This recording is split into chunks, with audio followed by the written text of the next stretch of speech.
possibili, possibilmente qui al centro del cerchio, evitando di stare nelle retrovie. Mando qua solo delle comunicazioni di servizio più che altro, che sono questa, la prima, e la seconda invece è il fatto che sono stati portati qua dei moduli che riguardano il cambiamento della legge Rosatellum, però stiamo parlando a livello italiano.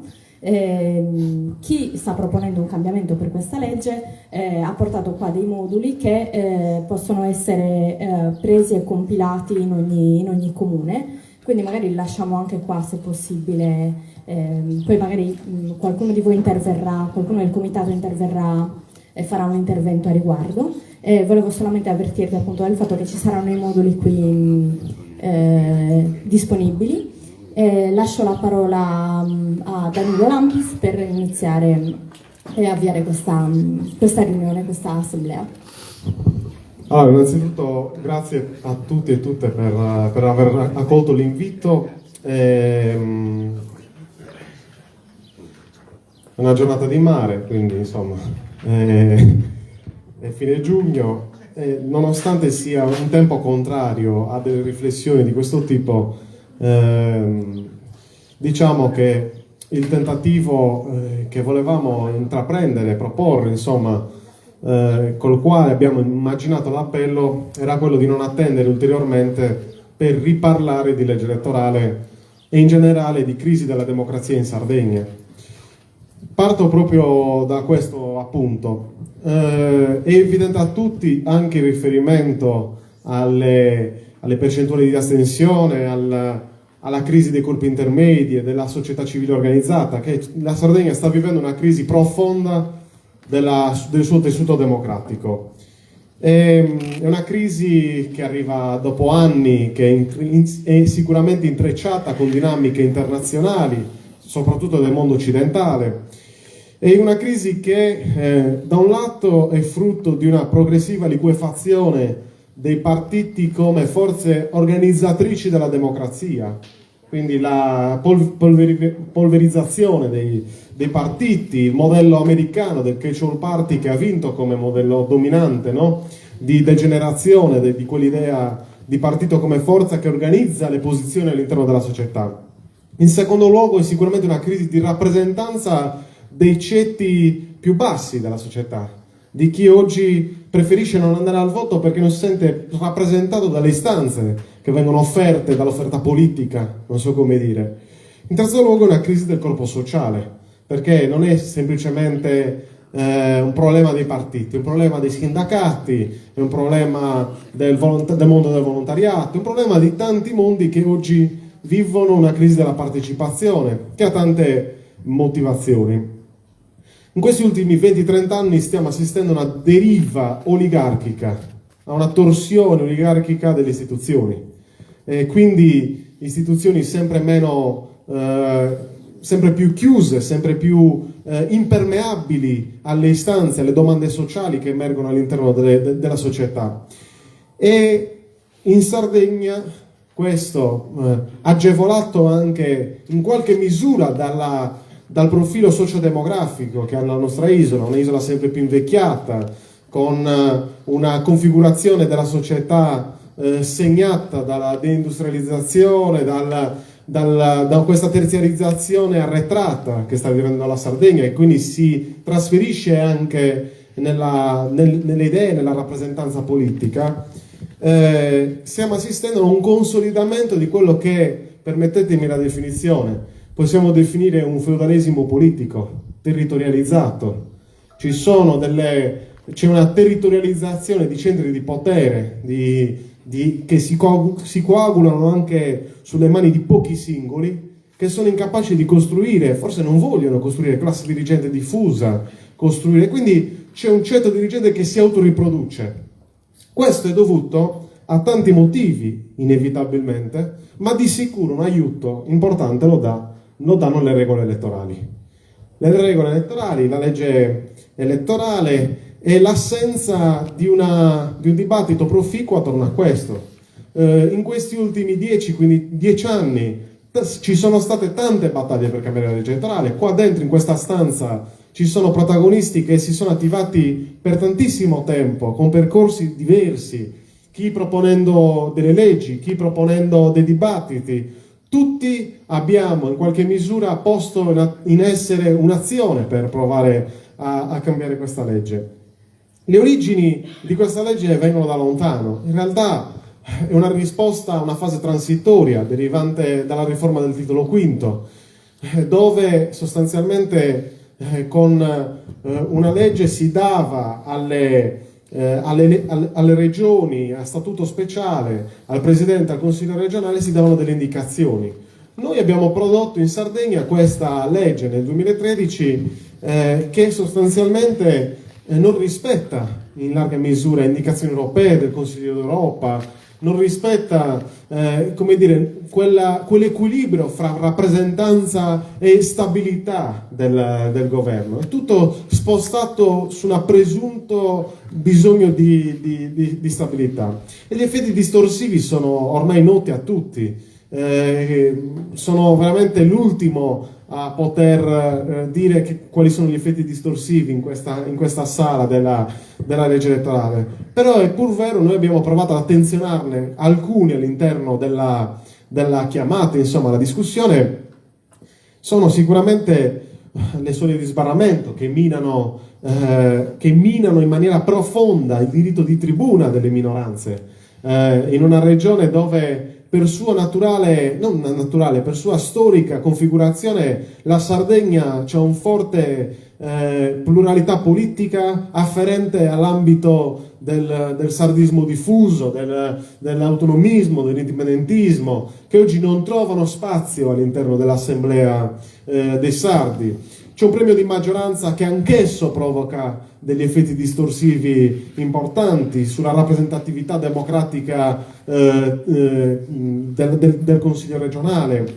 C'è una rappresentanza di genere che non è tutelata dalla legge. La doppia preferenza è un fallimento e bisogna trovare un'alternativa ad essa. C'è una rappresentatività territoriale messa in discussione. Pensate alla configurazione delle circoscrizioni e pensate a ciò che succede, che tipo di soglia di sbarramento implicita c'è nel Medio Campidano e in Ogliastra. Ci sono dei problemi importanti anche attorno a questo punto. C'è un voto disgiunto che è a nostro avviso, insomma, è una misura assurda che sostanzialmente favorisce il voto di scambio, il voto clientelare, perché permette di votare l'amico di turno e dissociarlo dal voto al presidente, producendo anche maggioranze diversificate tra presidente e consiglio regionale, con formazione del consiglio regionale.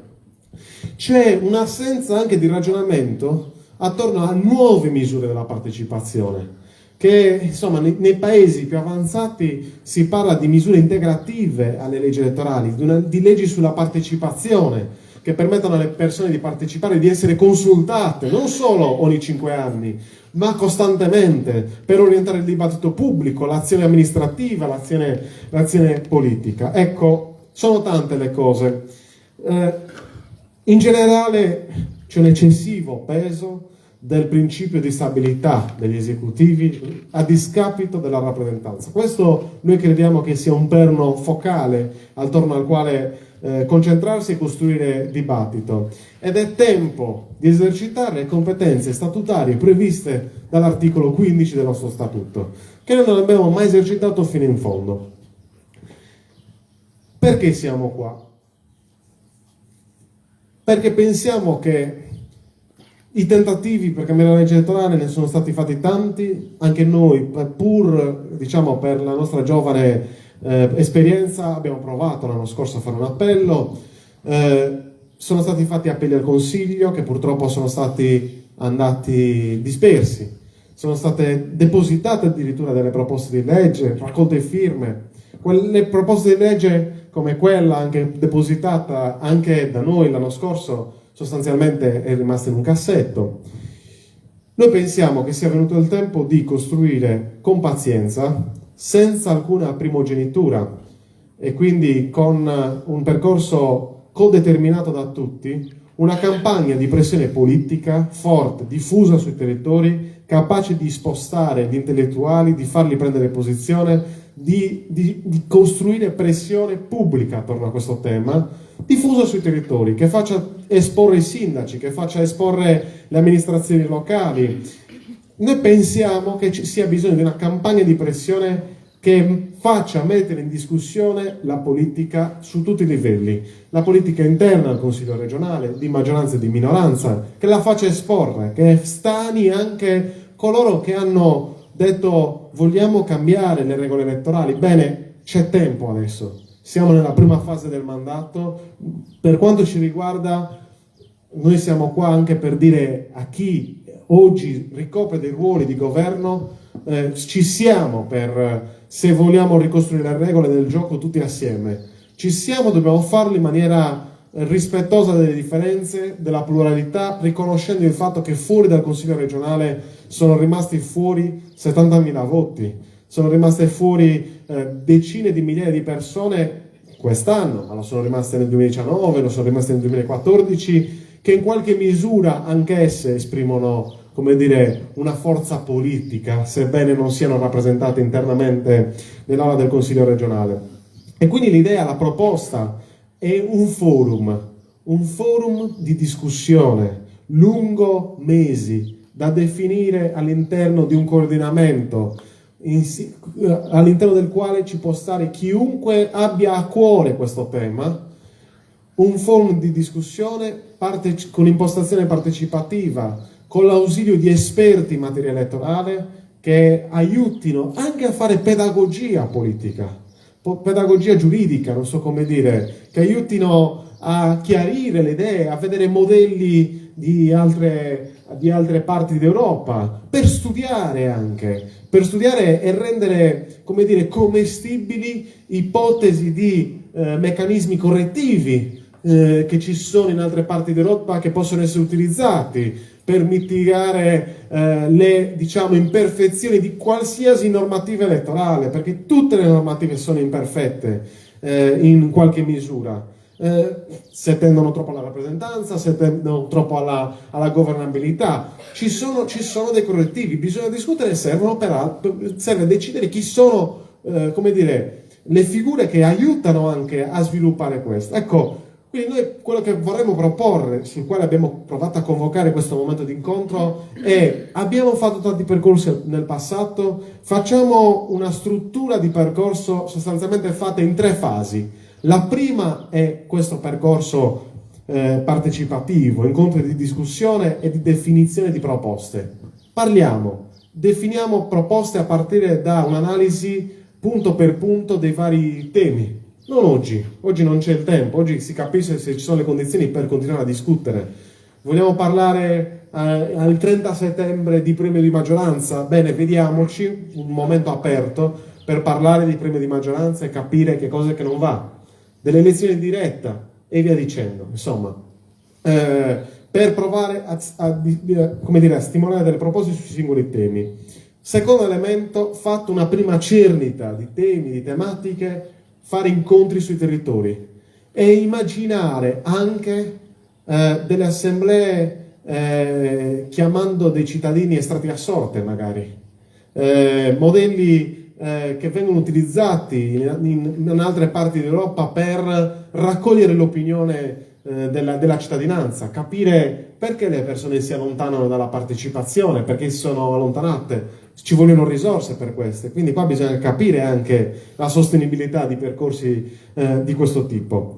Terzo elemento, terzo punto, arrivare ovviamente al termine di questo percorso, che bisogna decidere tutti assieme quanto farlo durare, se va bene le modalità, come costruirlo, insomma, un manifesto di obiettivi, capire quali sono gli obiettivi da consegnare alla prima commissione autonomia e ordinamento regionale, per insomma sfidare anche i consiglieri, i componenti del Consiglio, in particolare della Commissione, per dire: legiferate a partire da un percorso ampio, non chiudetevi nelle stanze. La nostra ipotesi è quella di distendere quella discussione fuori dal Consiglio regionale e rendere una discussione più comune, più aperta. Quindi la proposta che facciamo non è un accordo politico, tra pochi, tra forze, è un accordo politico tra forze, sì, forze sociali, forze politiche, per lanciare un percorso che le travalichi, che le faccia aprire a una discussione più ampia. È una sfida enorme. Quindi il punto di domanda col quale lascio la parola subito a questa assemblea è che idea è un'idea valida, possiamo discuterne, ogni movimento qua presente in che modo si pone rispetto a questo tema, ci sono altre ipotesi alternative. Noi sentiamo un'urgenza fortissima che è quella di camminare tutti assieme adesso, non fra 3-4 anni, perché fra 3-4 anni sarà di nuovo troppo tardi. L'urgenza per noi è senza alcuna primogenitura, perché noi lo chiarisco anche giustamente per dei dubbi rispetto alla nostra chiamata che mi sono stati fatti presente. Noi come Sardegna, Chiama Sardegna, ci mettiamo a disposizione, non abbiamo alcuna intenzione di lanciare alcun percorso in solitaria o con 2 o 3 forze. Noi siamo qua per dire se c'è una forza comune si va avanti, diversamente ci stoppiamo e ci si rivela in altre battaglie. Noi siamo qua per capire se c'è un fronte largo che in maniera paritetica, democratica e con pazienza, perché ci vorrà pazienza, costruisce un percorso di questo tipo. Quindi la domanda è proprio questa. Vi lascio leggendovi i saluti di chi non è potuto venire, perché parto direttamente da questi, che sono interventi di chi non è venuto. Parto da Salvatore Corrias, Partito Democratico, che è presidente della commissione, che scrive ciao a tutti, domani, come avevo già anticipato, non riuscirò ad esserci. C'è tutta la disponibilità ad intraprendere un percorso di condivisione volto a superare i limiti e le criticità di questa legge elettorale, secondo un approccio che deve coinvolgere tutte le forze politiche dentro e fuori il Consiglio regionale, affinché si possa garantire la piena rappresentatività democratica in seno alla stessa istituzione. Questo è il messaggio sostanzialmente del Partito Democratico. Terzo messaggio, Alessandro Solinas, il Movimento 5 Stelle. Ciao, purtroppo oggi non potremo essere presenti, puoi comunque riferire che siamo interessati a continuare in futuro il dialogo con tutte le parti della società sarda che vorranno contribuire a ragionare sul come dotarci di una legge elettorale che garantisca e stimoli nel miglior modo possibile la massima espressione democratica. Vi mandiamo un saluto e ci diamo appuntamento per le prossime occasioni di confronto. Terzo messaggio pervenuto, Francisco Zedda, Ainantis. Gentile Danilo, cari organizzatori della giornata, grazie per il vostro invito a me e Ainantis. Mi dispiace non poter essere presente e dibattere oggi con voi di questo tema fondamentale. Da parte mia e di Ainantis c'è l'impegno a discutere in prossimi appuntamenti su come far sì che la riforma elettorale sia messa in primo piano nel dibattito e nell'azione politico-sociale e come si possa arrivare ad una legge elettorale quanto più condivisa.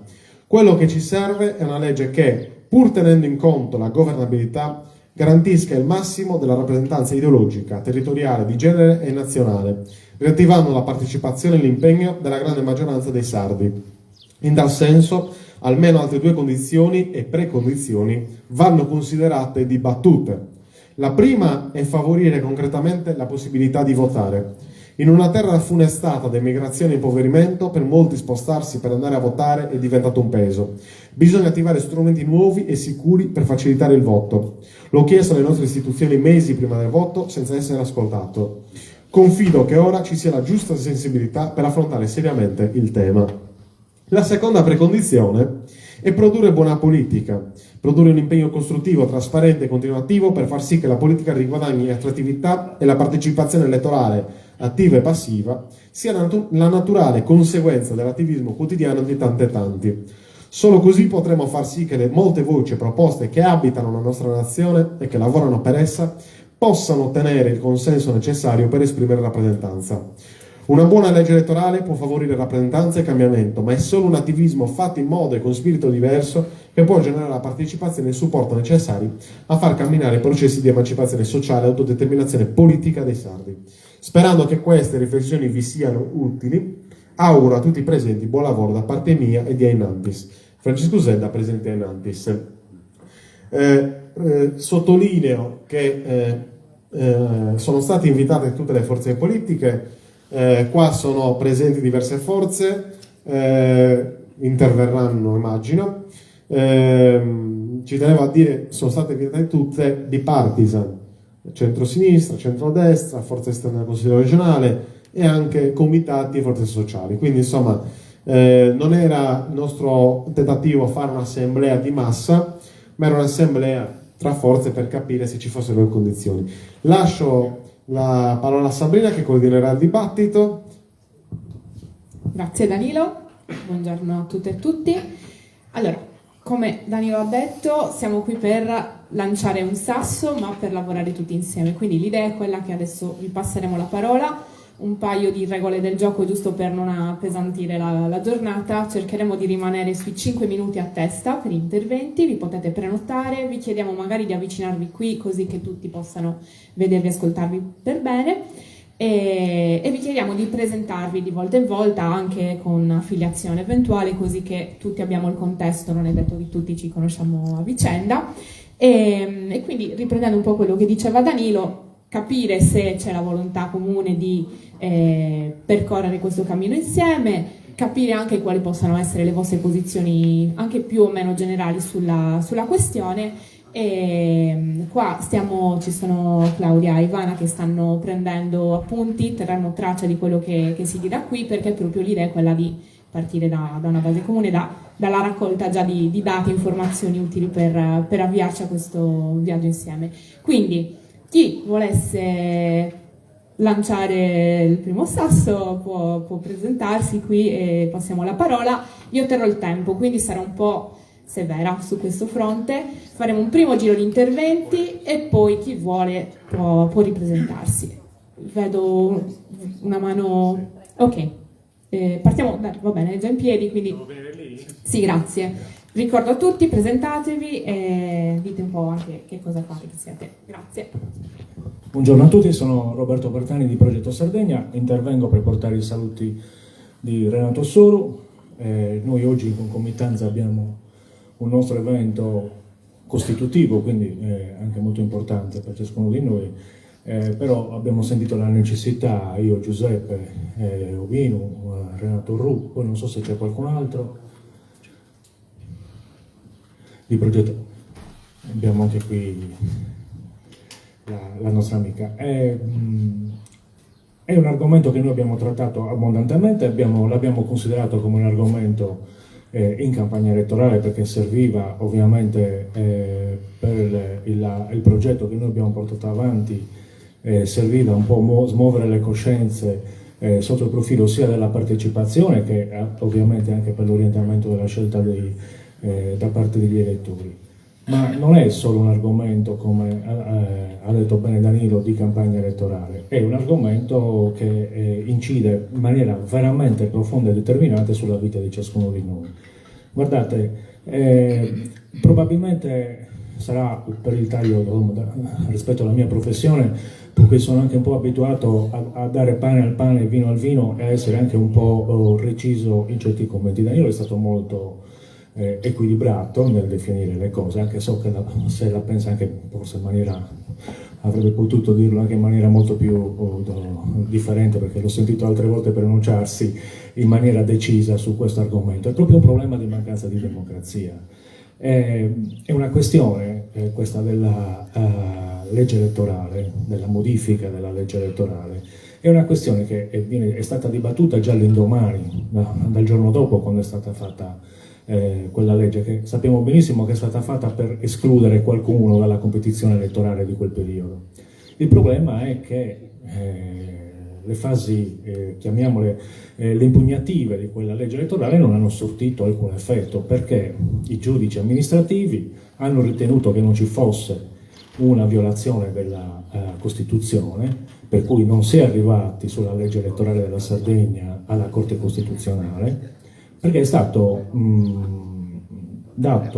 considerato che il legislatore sardo avrebbe esercitato le sue prerogative facendo delle scelte che alla luce dei fatti sono delle scelte antidemocratiche, e l'abbiamo visto nei risultati delle ultime elezioni. delle ultime queste, delle penultime, delle terzultime, tornando a ritroso sino al 2013-2014. I giudici, io ci bazzico spesso, sono molto conservatori, solo quando si trovano con l'acqua alla gola che sono capaci di definire delle nuove situazioni o aprire dei nuovi varchi, e lo hanno fatto per la legge nazionale, da lì che poi si è avviato questo iter. Io penso che quella strada sia poco percorribile e la strada giusta sia quella che è stata indicata da Danilo, che dovrebbe essere i sardi a tirar fuori una nuova legge elettorale, a proporla, perché i richiami che hai fatto ai saluti di chi oggi non è presente, non è neanche una bella cosa non essere presenti in un momento così importante di avvio di un percorso così importante, perché sono poche le cose così importanti oggi sul piatto della politica sarda. C'è un disegno di legge del Partito Democratico, io lo posso dire tranquillamente, ero il segretario del Partito Democratico di Oristano, lo posso dire tranquillamente che c'è un progetto del Partito Democratico che giace in un cassetto come tutti gli altri, nessuno lo prende in considerazione perché la legge elettorale, mettiamocelo in testa, è la legge che si fa chi ha la maggioranza per contarsi i propri voti, non per contare i nostri voti, non per contare i voti di chi vuole cambiare l'ordine delle cose, di chi vuole modificare e migliorare le cose. Questo è. Quindi noi abbiamo il dovere e l'obbligo di muovere le coscienze, questo è un ottimo punto di partenza, senza bandierine, senza puntualizzare chi sono, da dove vengo e cosa voglio fare, perché l'unico modo è essere uniti per arrivare a quell'obiettivo. Per cui io penso che ci occorra dalla discussione, debba nascere un manifesto che dobbiamo idealmente far sottoscrivere a tutti i cittadini sardi, convincerli della bontà delle nostre idee. È un manifesto che poi deve anche essere sottoposto a quelli che sono la società civile, quella società che ha anche dei ruoli importanti, quindi i consiglieri comunali, che anche qui sono rappresentati, i sindaci, le forze sociali, i sindacati, le categorie sociali, quindi anche avvocati, magistrati, ingegneri, ordini professionali, perché sono norme che rilevano sulla vita di tutti quanti. Questo penso che sia il percorso. Mi avvio a chiudere, non dimentichiamoci che noi non andiamo a votare neanche per i consigli provinciali. È una cosa aberrante, è talmente aberrante che l'articolo 120 della Costituzione permetterebbe oggi allo Stato di sostituirsi alle province e alla regione per quanto riguarda la gestione delle province. Noi non andiamo a votare e c'è qualcuno che da un decennio decide al posto nostro di testa sua, senza alcun rapporto con noi che siamo cittadini che in questa provincia ci viviamo. È una cosa gravissima e penso che anche questo, sulla legge regionale sono state rinviate nuovamente le elezioni. Cioè quindi noi non possiamo essere rappresentati né da quello che era quell'impianto della rappresentanza di secondo grado, ma neanche oggi da quello di primo grado, di mettere appunto a rimettere ai cittadini la possibilità di scegliere il presidente provinciale e i consiglieri provinciali e avere una giunta provinciale che governi le nostre province. Grazie e buon lavoro a tutti. Grazie mille. Allora, chiamerei ora Lidia Fancello.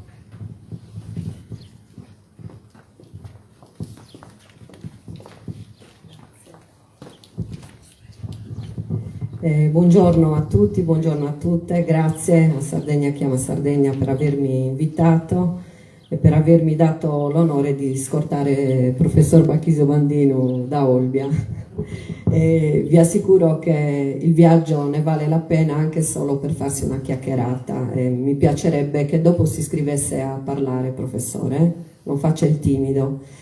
Io sono Lidia Fancello, sono referente dell'EFA in Sardegna, che è il partito europeo, European Free Alliance, che raduna 41 sigle di partiti indipendentisti, autonomisti, sicuramente decentralisti, presenti in tutta Europa. Vi do un dato, l'ultimo, l'EFA è riuscita ad eleggere 7 europarlamentari.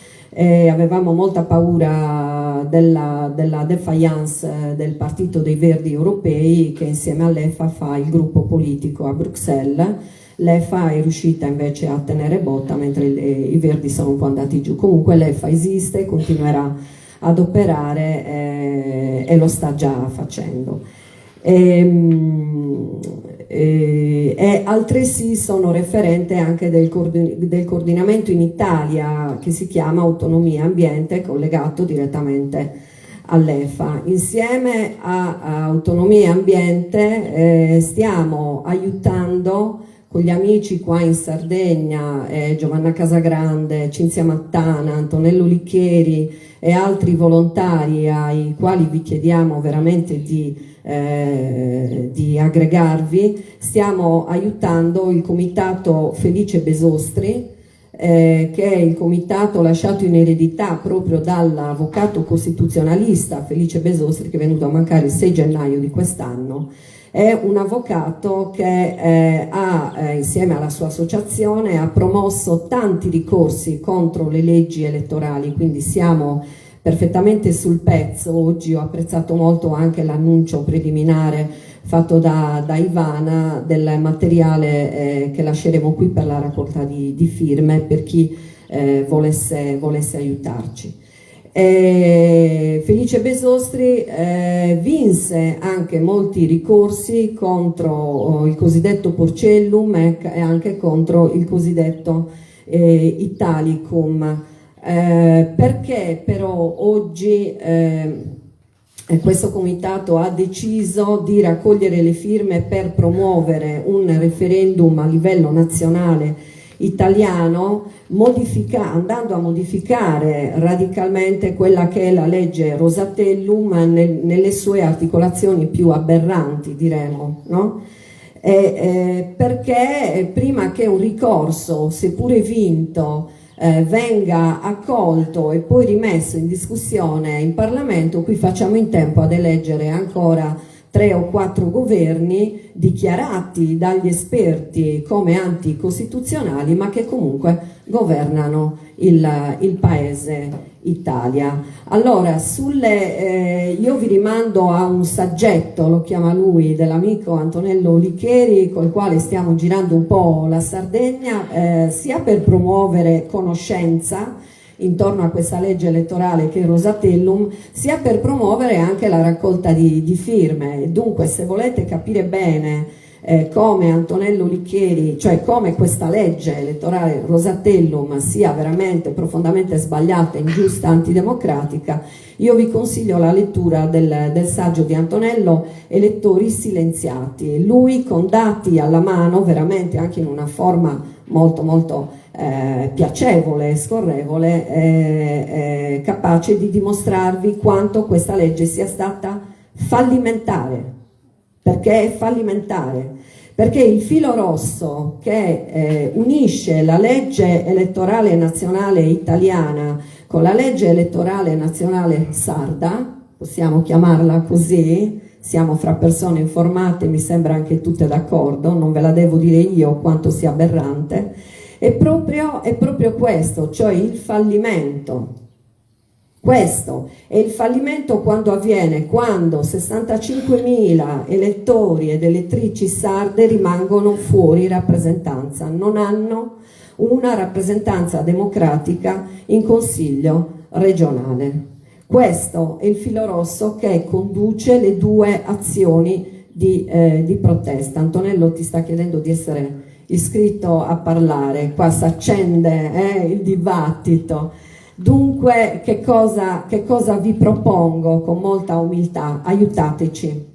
Aiutateci a raccogliere le firme contro il Rosatellum, perché questa azione non solo aiuta ad avere una rappresentanza democratica nel paese Italia. Vi leggo i quattro quesiti: abrogazione del voto congiunto tra candidati uninominali e liste plurinominali, cioè praticamente noi andiamo a votare una persona e quella lista, quel voto praticamente viene diviso anche in liste che a noi non interessano. Abrogazione soglie d'accesso, e questo più in comune di così non potremo avere. Abrogazione soglie d'accesso per liste autonome e per coalizioni.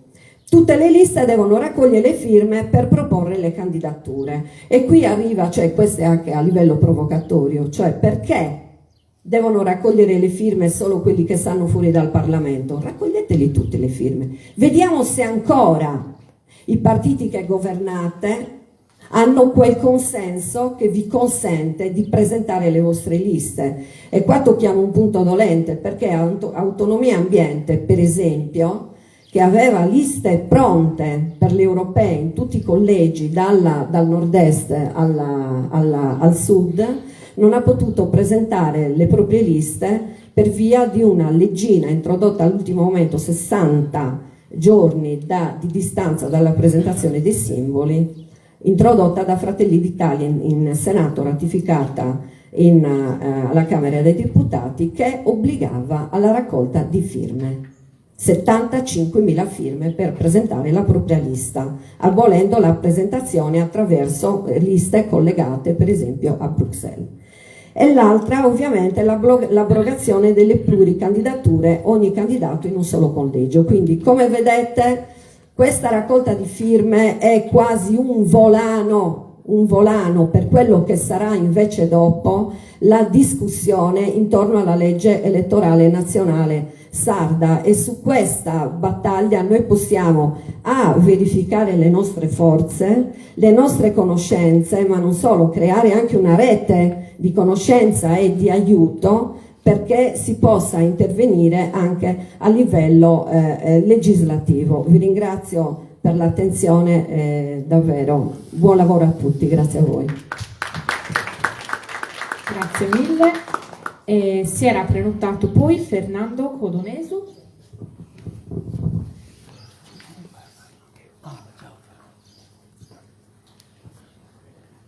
Se qualcuno alza la mano poi intanto segniamo. Naturalmente saluto anch'io tutti quanti, sì, mi chiamo Codonesu, Fernando Codonesu, che cosa faccio è presto detto. Guido la scuola di cultura politica Francesco Cocco di Cagliari, sono semplicemente un attivista politico-culturale. Da molti anni mi occupo di attività politica e mi sono occupato ovviamente di legge elettorale. Me ne sono occupato fin da subito, e di quella nazionale e di quelle locali, per dire. Nella mia esperienza ho fatto anche il sindaco e vi dico che non c'è niente di più antidemocratico della legge che ci permette appunto di diventare sindaci. Il perché in due parole è questo: l'opposizione può dire qualunque cosa, ma a un certo punto si vota e quindi l'opposizione viene letteralmente cancellata.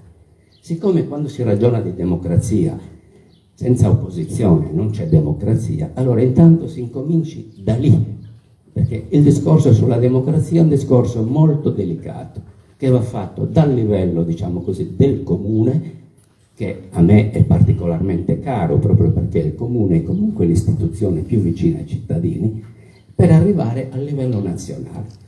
E arriviamo a questa nefandezza che è la legge elettorale sarda.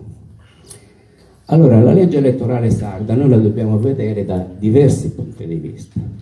Preciso questo: faccio parte del Comitato di Iniziativa Costituzionale Statutaria Nazionale, quello guidato da Massimo Villone, quindi si agisce su diversi livelli, e contemporaneamente faccio parte dell'articolazione locale di quel comitato che ha condotto, tramite il professor Pubusa, Andrea Pubusa, che fa parte della nostra scuola di cultura politica, al ricorso poi presentato contro questa legge al TAR e che poi è finito anche nel Consiglio di Stato.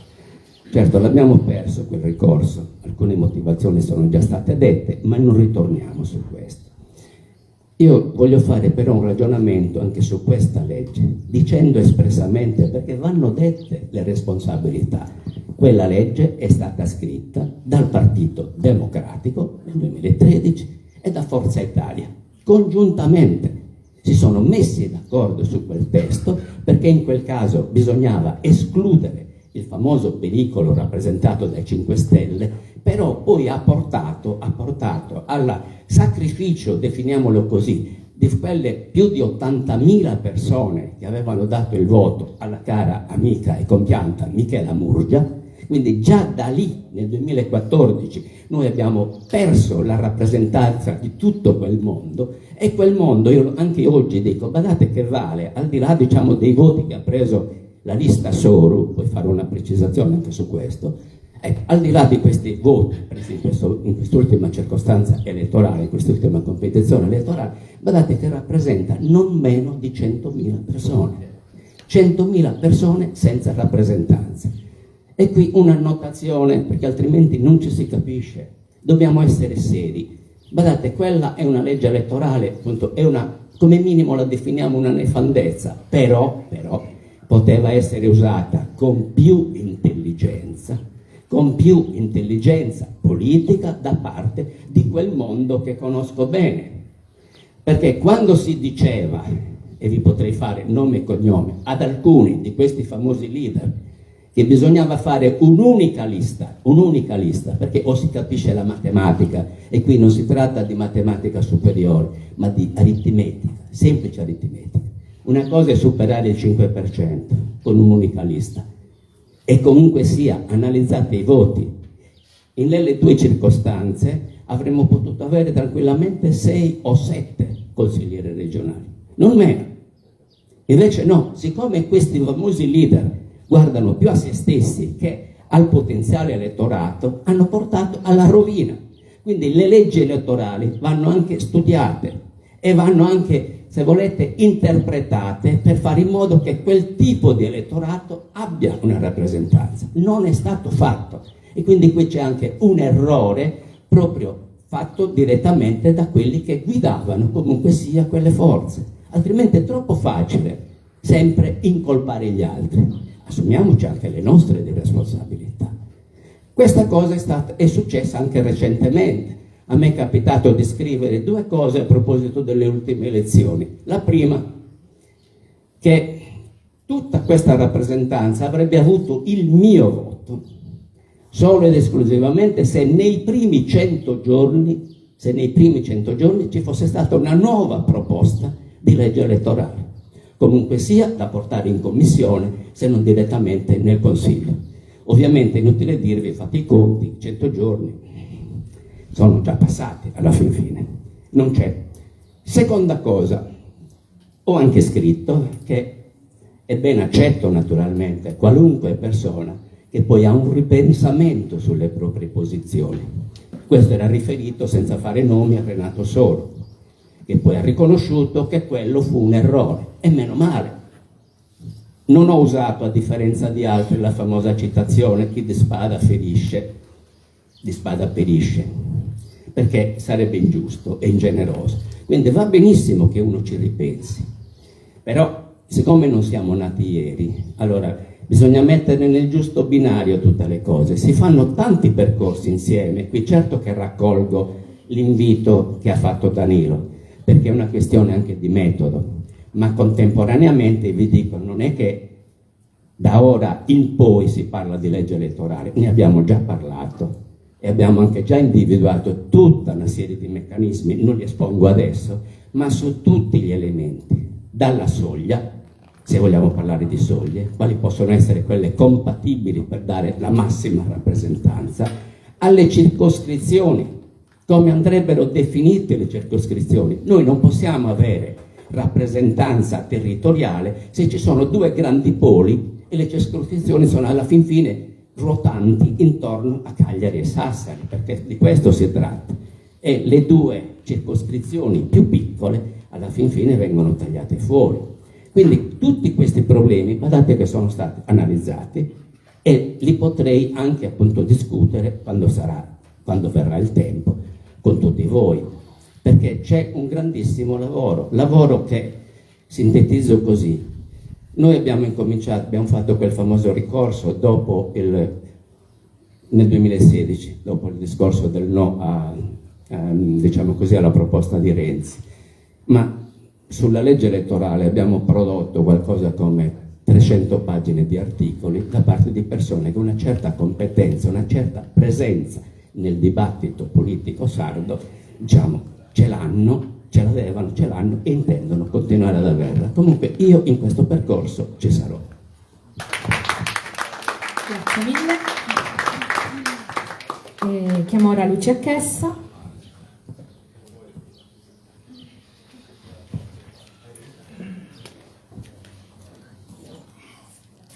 Grazie. Grazie gentile Danilo per fare eco ai messaggi degli assenti. Anche io mi rivolgo così. Guarda caso sono assenti, tranne rarissime eccezioni, proprio quelli che in Consiglio regionale potrebbero portare in maniera diretta insomma, le cose che ci diciamo qui. Quando Danilo mi ha telefonato chiedendomi di partecipare a questo incontro, io ho detto non mi sottrarrò mai a nessun incontro, chiunque lo organizzi, dove si parla di legge elettorale. Anche io sono tra quelle che nel 2016 ha sottoscritto il ricorso al TAR contro questa legge, che poi è andato purtroppo nel modo che avete detto. Sono tra quelli che ha presentato in Consiglio regionale, perché poi le cose possono anche arrivare lì, perché costa poco sottoscrivere una cosa che ci vuole, non ci vuole niente. Siccome è successo, ve lo dico perché già 2 volte mi è successo, no? Quindi una prima volta in Consiglio regionale è arrivata, sottoscritta da tanti, la proposta elaborata dal professor Marchessa, che insegna diritto costituzionale ordinario all'Università di Sassari, sarebbe la mia prima scelta, cioè il superamento del presidenzialismo e la restituzione agli organi assembleari, cioè al Consiglio regionale, veramente della capacità di rappresentare questa regione. Poi capisco anche che questa è una roba così in controtendenza, purtroppo, no? Dal sindaco d'Italia al premierato capisco che le cose stanno andando in tutt'altra direzione, però per quanto mi riguarda quella sarebbe la prima scelta, mitigata, perché non c'è bisogno di inventarsi niente, no, sui temi elettorali, proprio non c'è bisogno, mitigata da sistemi tipo la sfiducia costruttiva che impediscono l'apertura di crisi al buio, eccetera. Cioè, per dire che questa storia della stabilità è una stronzata attraverso la quale hanno tolto la rappresentanza delle minoranze. Questo è stato. E queste leggi, così a livello nazionale e così a livello regionale, stranamente sono sempre figlie di nessuno, perché in occasione delle politiche non c'era uno che onestamente dicesse il Rosatellum l'abbiamo fatto noi e l'aveva fatto il PD, perché poi poco cambia che Rosato sia passato con Renzi, così come a livello regionale mi dispiace contraddire chi ha detto che è stata una cavallo di battaglia delle regionali, col cavolo, perché chi è che tirava fuori, che poteva tirare fuori la questione legge elettorale in campagna elettorale? Il centrodestra che l'ha votata, quella legge? No, non c'è l'abitudine ad assumere responsabilità. Il centro-sinistra che l'ha votata? No, non c'è l'abitudine ad assumere la responsabilità. Renato Soro? No, che l'unica volta che l'ho sentito parlare di legge elettorale è quando davanti alla CGIL, al convegno della CGIL, ha detto che lui, quando io dicevo chi ha votato quella legge elettorale non merita di rimettere piede in consiglio regionale nessun ruolo, e non stavo facendo nomi per pura cortesia, visto che era seduto di fianco a me, e lui ha detto io non c'entro nulla, tipo scuola materna, io non c'entro nulla, uno che ha votato quella legge elettorale. Allora, io sono d'accordo che noi qui non ci facciamo le analisi del sangue. Io sono d'accordo. Anche un'altra ne ho sottoscritto io di legge elettorale, meno ambiziosa, con l'elezione diretta, eliminando le quote di sbarramento, che non è la mia prima scelta, ma qualunque passo avanti rispetto a questo schifo indecoroso, lo ripeto, chi ha votato quella legge elettorale non merita di rimettere piede lì dentro, non lo merita, perché ha un'idea della democrazia e della rappresentanza che a noi minoranze, perché tranne qualche rara eccezione, torno a dire, qui tutti minoranze siamo, ma chi ha voluto calpestarci così, noi a questi non dobbiamo alcun rispetto, non dico alcun rispetto che si deve a tutti, però non dobbiamo alcun credito.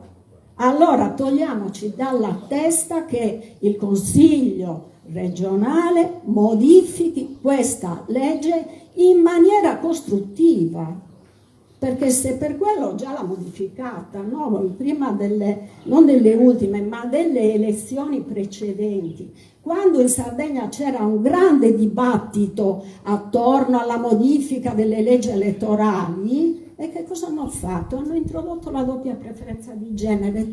Il contentino, stai zitta, ma modifichiamo noi, rispettiamo le donne, doppia preferenza di genere, poi si sono fatti santini harem, e così la doppia preferenza di genere ha portato i risultati che abbiamo visto. E quella introduzione che io sono l'ultima che posso essere in disaccordo nel dire che in Consiglio regionale, cioè che c'è una rappresentanza femminile indecente, e non è possibile, proprio non è possibile che in Consiglio regionale ci sia. Quante sono le donne in Consiglio regionale? 10 su 60. Questo dice tutto sul degrado della democrazia di questa terra, eppure hanno utilizzato quel tema lì che è fondamentale, sono già finiti, per interrompere il discorso sulla legge elettorale. Allora, io sono d'accordo, a me non interessano le primogeniture, può ottenere la primogenitura Sardegna, chiama Sardegna, noi ci saremo perché fa parte, dico noi Rossomori e noi Sardegna Resiste, perché fa parte del nostro progetto, non da oggi ma da tanto, però con chiarezza. Non è che chi ha fatto le cose non assume responsabilità e viene a fare poi il capopopolo a dire facciamo questo, facciamo, e lo devi dire che c'è da disfare quello che hai fatto tu. Grazie. Grazie mille. Massimo D'Adea.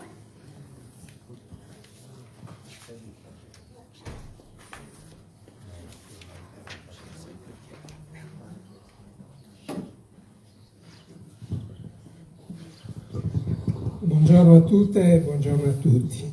Grazie a Sardegna Chiama Sardegna, grazie a Danilo per aver organizzato questo importante incontro. Devo dire subito che io mi riconosco pienamente nel percorso che Danilo ha prospettato all'Assemblea. Se c'è una possibilità di poter cambiare una legge elettorale, che definirla antidemocratica e anticostituzionale è poco, che nega la rappresentanza ad ampie parti del territorio sardo, che nega la rappresentanza ad ampie porzioni della società sarda, penso che questo sia soltanto un eufemismo. Badate, devo dirvi subito che io non sono molto ottimista. Non sono molto ottimista perché se c'è una possibilità di cambiare questa legge elettorale, questa possibilità può essere data solo da un forte movimento dal basso.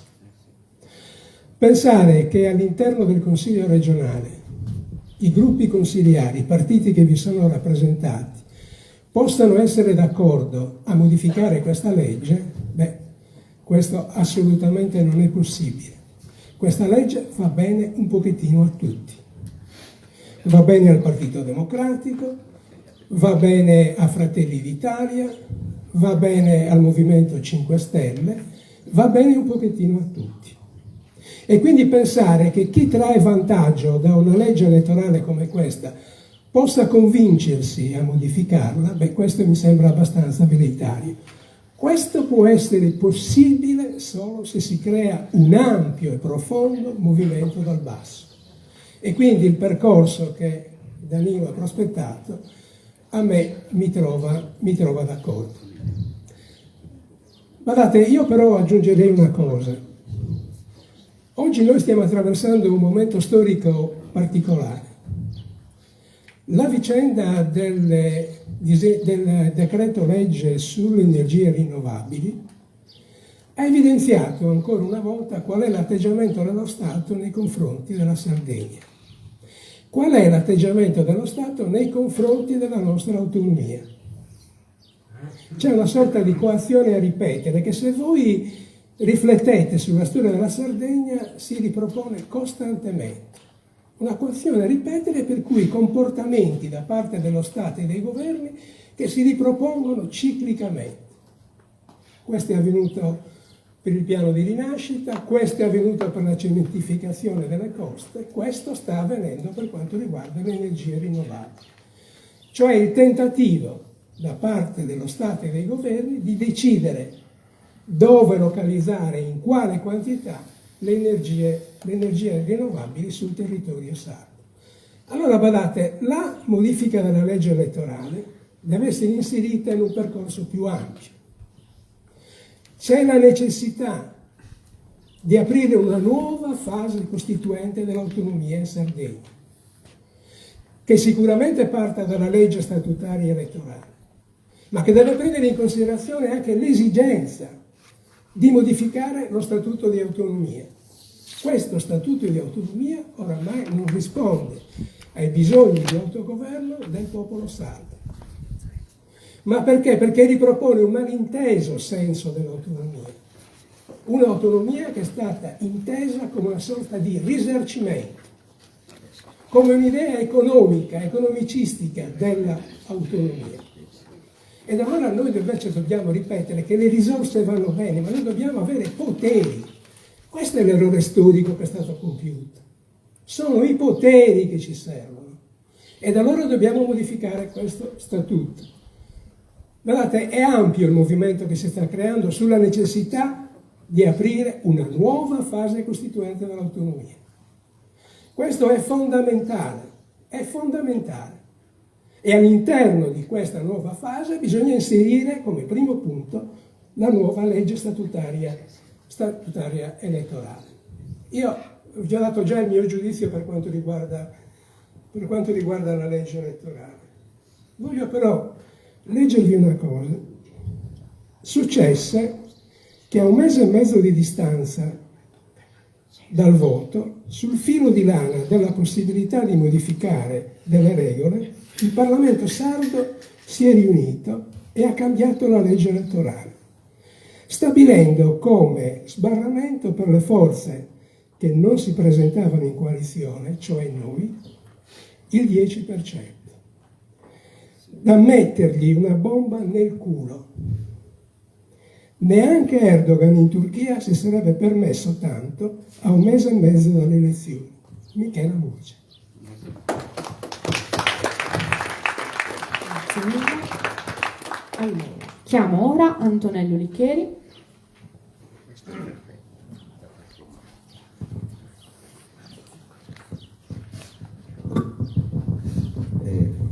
Vi ringrazio per l'invito, sono Antonello Licheri, un semplice militante della coalizione sarda.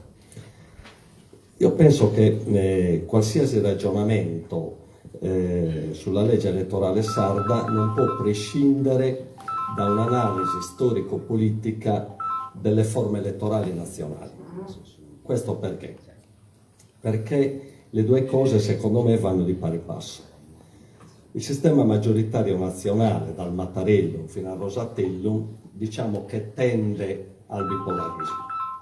Il sistema elettorale sardo nasce per accorpare i partiti, diciamo, all'interno di due grandi blocchi coloniali e attraverso una serie di norme, di sbarramenti, diciamo, esclude chi non è allineato. E quindi anche la legge elettorale sarda tende al bipolarismo. Non lo dico io, lo dicono anche esponenti della maggioranza. Mi pare di aver letto, forse qualche mese fa, un'intervista di Cucureddu, attuale assessore al turismo, che dice no, quella è una buona norma e l'abbiamo scritta in quel modo perché pensiamo effettivamente a uno strumento elettorale bipolare, quindi tutte quelle forze che non sono dentro i grandi blocchi devono stare fuori dal Consiglio regionale, e quindi in questo modo giustifica lo sbarramento del 10%, il premio di maggioranza, eccetera. E quindi io penso che ci sono cose che vanno di pari passo sia a livello nazionale e sia a livello regionale. E posso affermare quindi con certezza che la legge elettorale sarda è figlia pensata da quelle forze nazionali e che quindi hanno una derivazione di tipo maggioritario, che poi è la scelta dei governi nazionali. E se noi proviamo a fare un excursus storico delle leggi nazionali, arriveremo immediatamente a quella regionale. Partiamo dal lontano 1979. Craxi fu il primo a lanciare l'idea, diciamo, di forme elettorali di tipo presidenziale. Se vi ricordate, allora fu costruita insieme ad Amato la grande riforma dello Stato e fu proprio lì che inserirono per la prima volta l'idea, diciamo, di un sistema maggioritario presidenziale. Subito dopo fu Cossiga a dire, bene, è crollato il muro di Berlino, è cambiata la geopolitica a livello mondiale e quindi è necessario un sistema di tipo maggioritario e presidenziale anche in Italia.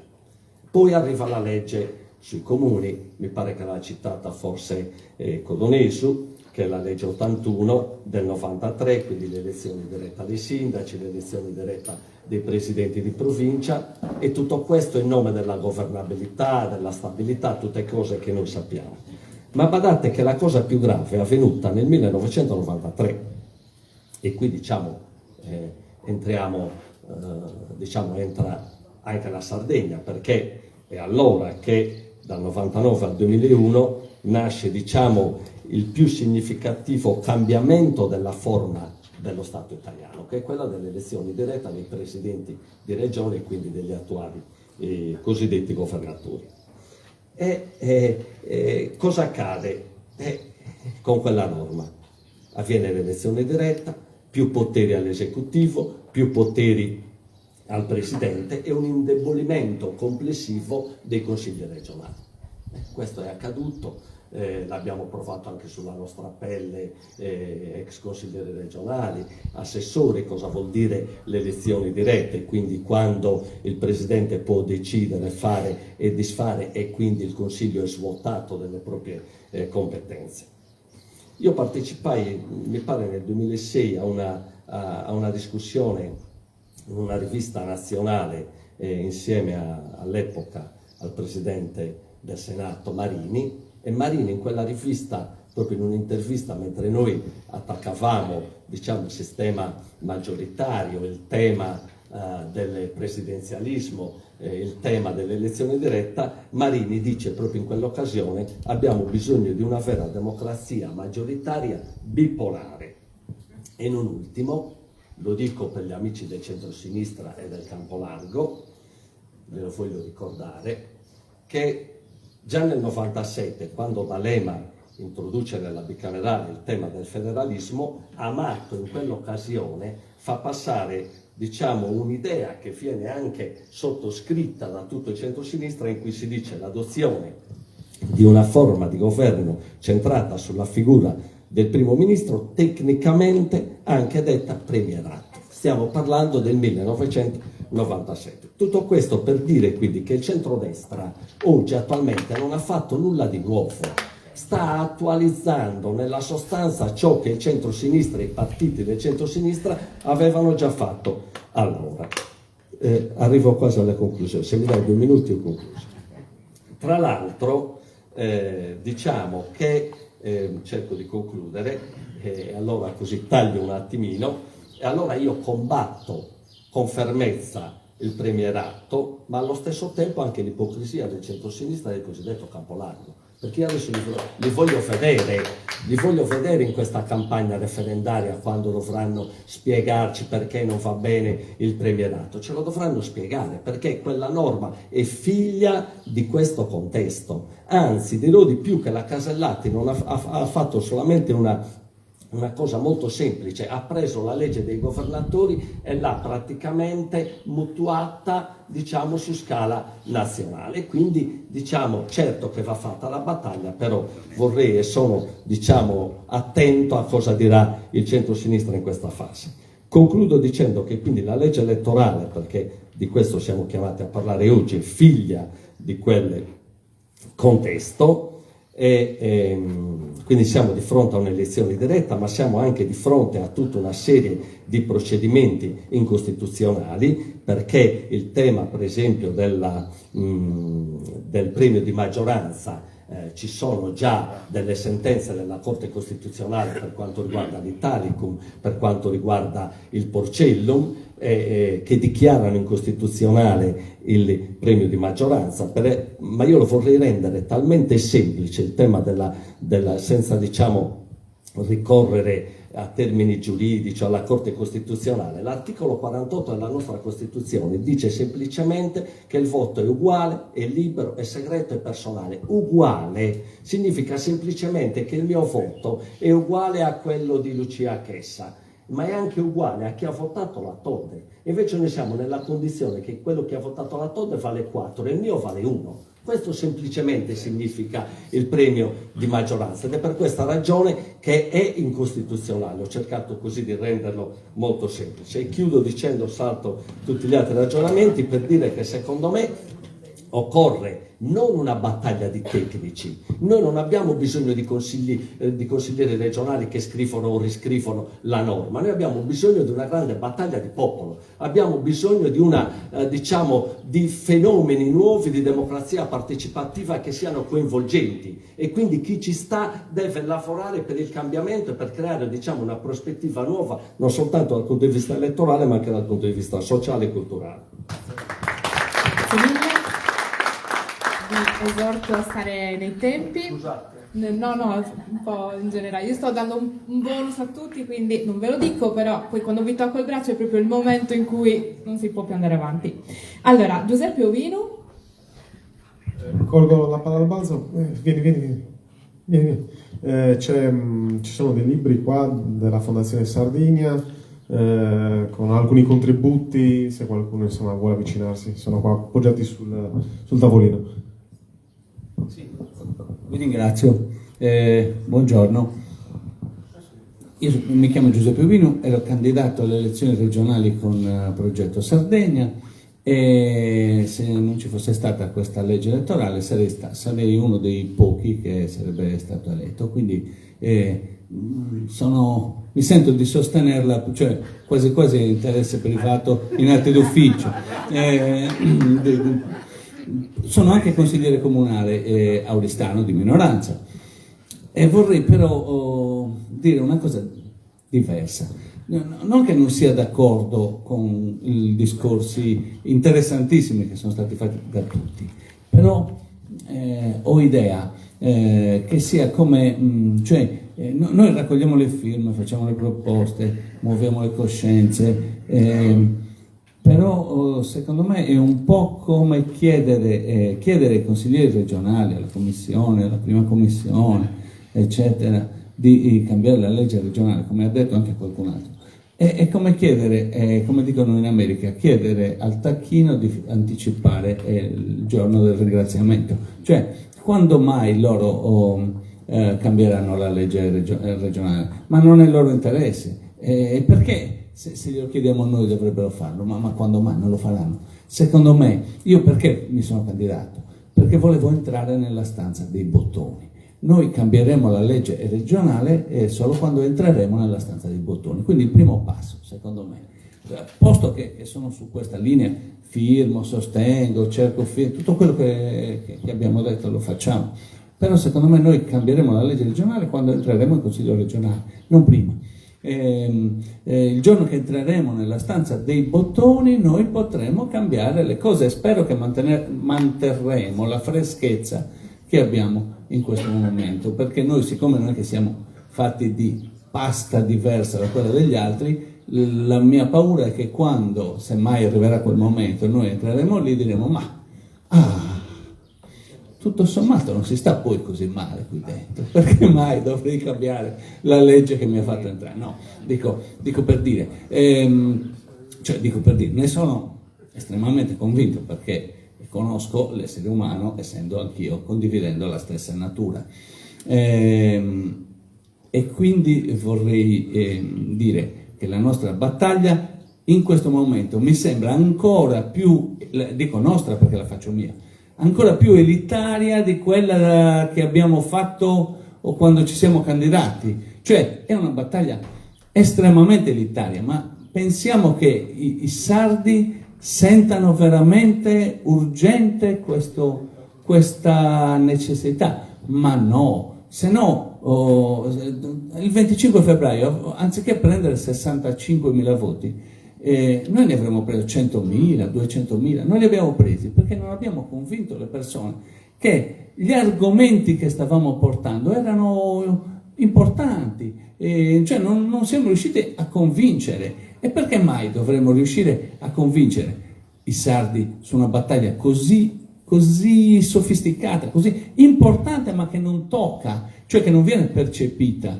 come in maniera altrettanto importante fuori da questa stanza quanto viene percepita dentro questa stanza. Quindi io invito tutti noi a combattere per entrare nella stanza dei bottoni, cioè trovare qualcosa in più che ci unisce rispetto a quello che ci divide, e che come coalizione sarda partecipare a tutte le elezioni, da quelle del consiglio di classe a quelle comunali, a quelle cioè esercitiamoci e cerchiamo consensi, partecipiamo alle elezioni, qualcuna forse la vinceremo e allora riusciremo a portare avanti le nostre tesi. E qua vi ringrazio tutti. Grazie mille. Bustiano Composto.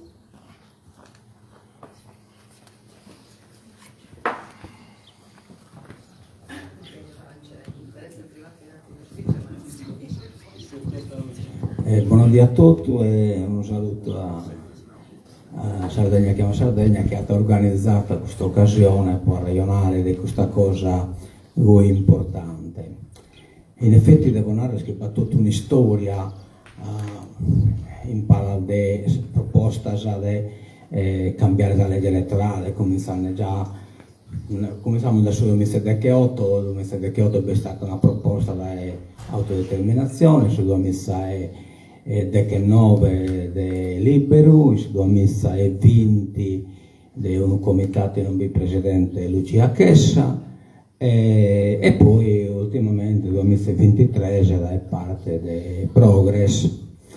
E quindi è una storia abbastanza lunga, che evidentemente è un argomento molto importante. È chiaro che possiamo constatare, come intendete in italiano, che alle sono sul risultato. Il risultato si non visto in questa selezione, ma in tutte le selezioni. Cioè, il risultato è sempre su Matessi. Il latino si rimane a chi è conveniti, qui progress, in questo caso non dobbiamo demandare qui no, che a chi è a che danno, insomma, e a che danno sempre a Matessi parte, cioè a espressione politica e partitica che deriva da una cultura politica che è in netto contrasto e in combattimento continuo con un'altra cultura politica. Una è la cultura politica endogena e l'altra è la cultura politica esogena. Sono due culture politiche che sono in guerra tra esse. Ed è chiaro che la cultura politica dominante, questa endogena, che io che ti impara il Stato italiano, ha tutto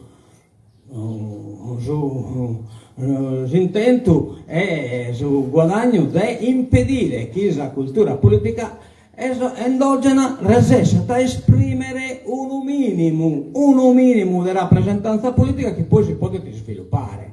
Quindi tocca lesaccare la sala subito in modo tale che non possa assolutamente volare. Guardate bene, una legge democratica e proporzionale, io sono un proporzionalista totale, uno voto vale che uno voto, non ha poco peso, poi Fratelli d'Italia deve valere più di nessuno del voto, ma lo comprendo che noi non siamo in regime di discriminazione ma di dominazione, e quindi lo partito scolonoso a che in maniera che il voto mio non conti nulla, ma in effetti la Sardegna la capita una legge democratica, ed è la legge numero 7 del 1979, legge elettorale Pietrino Soggio, e non vedi proporzionale a suo massimo, quasi proprio metodicamente proporzionale. E questa io da legge la devo firmare fino a scrasa, la devo firmare che effettivamente ne rappresentato sul territorio e ne rappresentata le forze politiche in maniera democratica.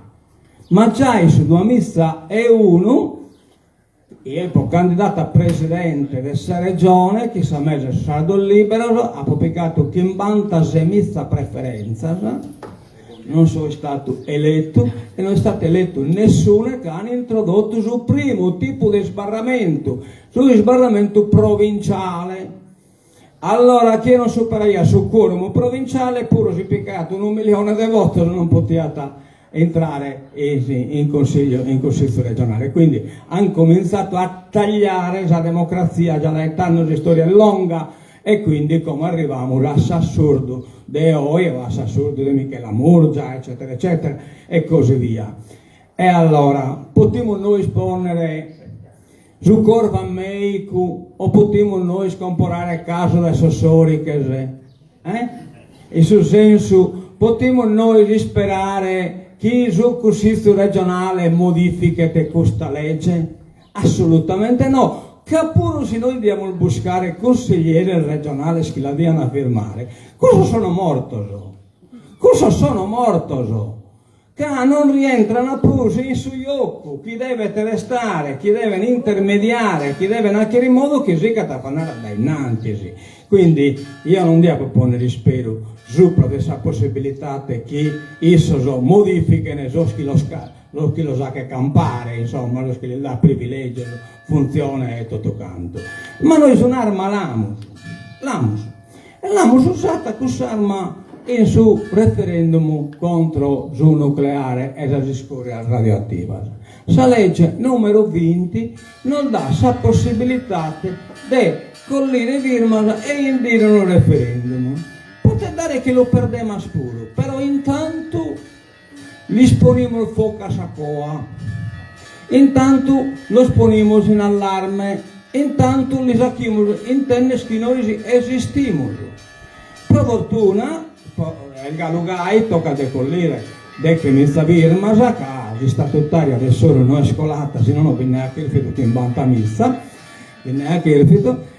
Siamo il galo in che mi sta virma, la potremmo scollire, che siamo sino che la potremmo scollire che nuda, si può narrare, ma se invece di ne collire che missa ne colliamo che tu missa, io penso che cominciano a non vi dormire su di notte, io penso che comunque cominciano a si preoccupare.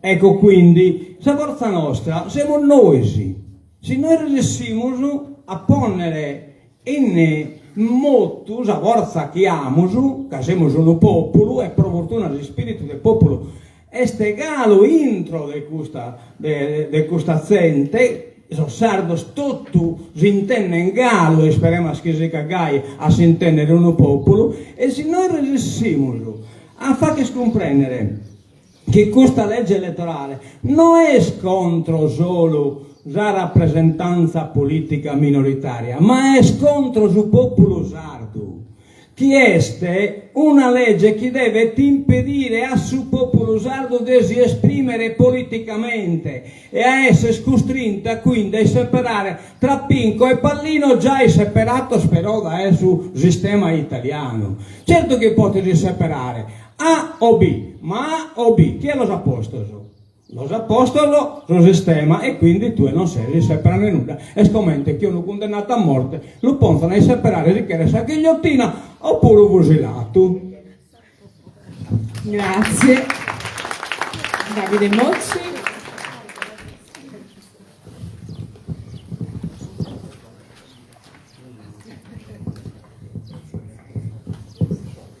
Saluto a tutti, sono Davide Mocci, sono come dirigente del suo partito Entula. Fatto sia presentata in sardo, poi a leggere sugli interventi che abbiamo preparato in italiano. Noi siamo su un partito de quattro, sono Molgai, che posca de 3 anni su AOE, abbiamo alla fine fregato l'organizzazione in su mese aprile e sul 1 maggio abbiamo fatto il congresso pubblico. E tanto noi siamo un partito che si può tenere come un partito dei quattro, non un partito che punta a sa massa, non Molgai. E tanto abbiamo fatto una regione nostra, un po' lo presentare in Oghe, e in pari su scoppando sulla Sardegna che Sardegna, e tutto su che bisogni che sono venuti in Oghe in questa via. Tanto. Rispondiamo all'invito delle compagne e dei compagni di Sardegna Chiama Sardegna per il dibattito sulla legge elettorale e ci confronteremo sul tema in maniera molto distaccata, in quanto noi non ci occupiamo di questo, del tema elettorale, e l'abbiamo sancito nello statuto del nostro partito. Infatti Entula non ha come obiettivo la partecipazione alle elezioni con la sua struttura e il suo simbolo, sebbene riteniamo possano essere uno strumento utile e utilizzabile all'interno di una precisa strategia anticolonialista che punti alla rappresentanza di un blocco sociale identificabile con quello che noi abbiamo definito il popolo lavoratore sardo. In quest'ottica vedremmo molto positivamente un'aggregazione con velleità anche elettorali basata sull'unità fra le realtà indipendentiste e le aggregazioni elettorali espresse della società civile, con i movimenti di lotta e con tutte le forze sane della nostra nazione che possono avere un valore implicitamente anticoloniale. Anziché impiegare le nostre energie per un progetto elettorale velleitario, abbiamo ritenuto più utile impegnarci in un lavoro di base che punti a rafforzare i movimenti per la difesa della nostra terra e a favorire progressivamente questo avvicinamento.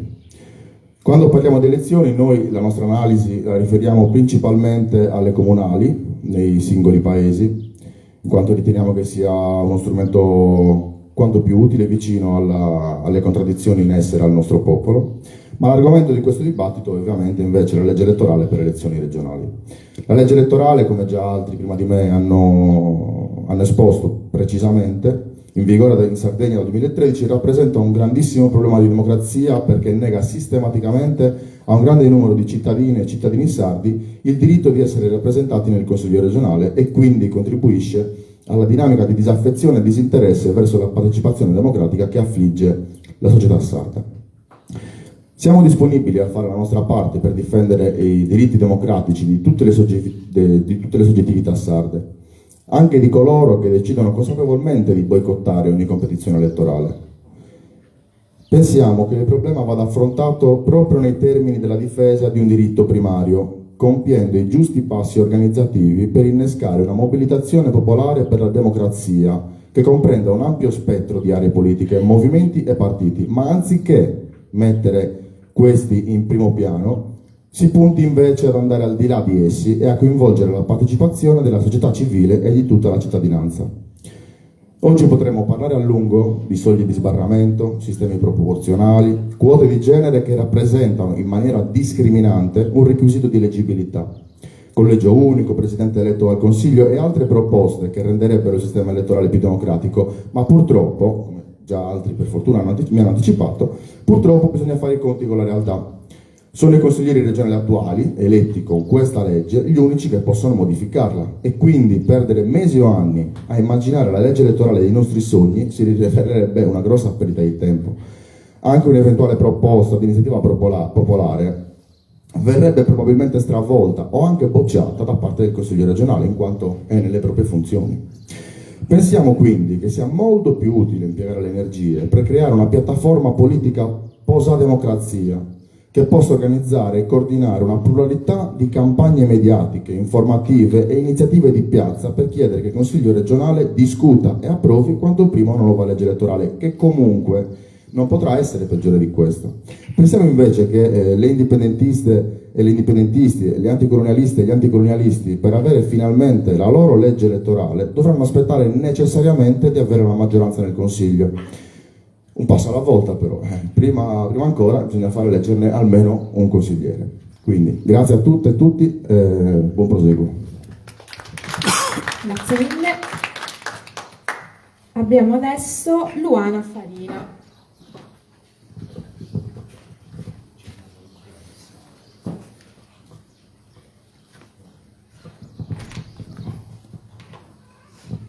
Grazie. Allora, come nostra abitudine preferiamo sempre preparare un documento e poi consegnarlo in modo che nero su bianco resti ciò che è stato elaborato dal nostro coordinamento, a disposizione ovviamente di chi desidera poi rileggerlo.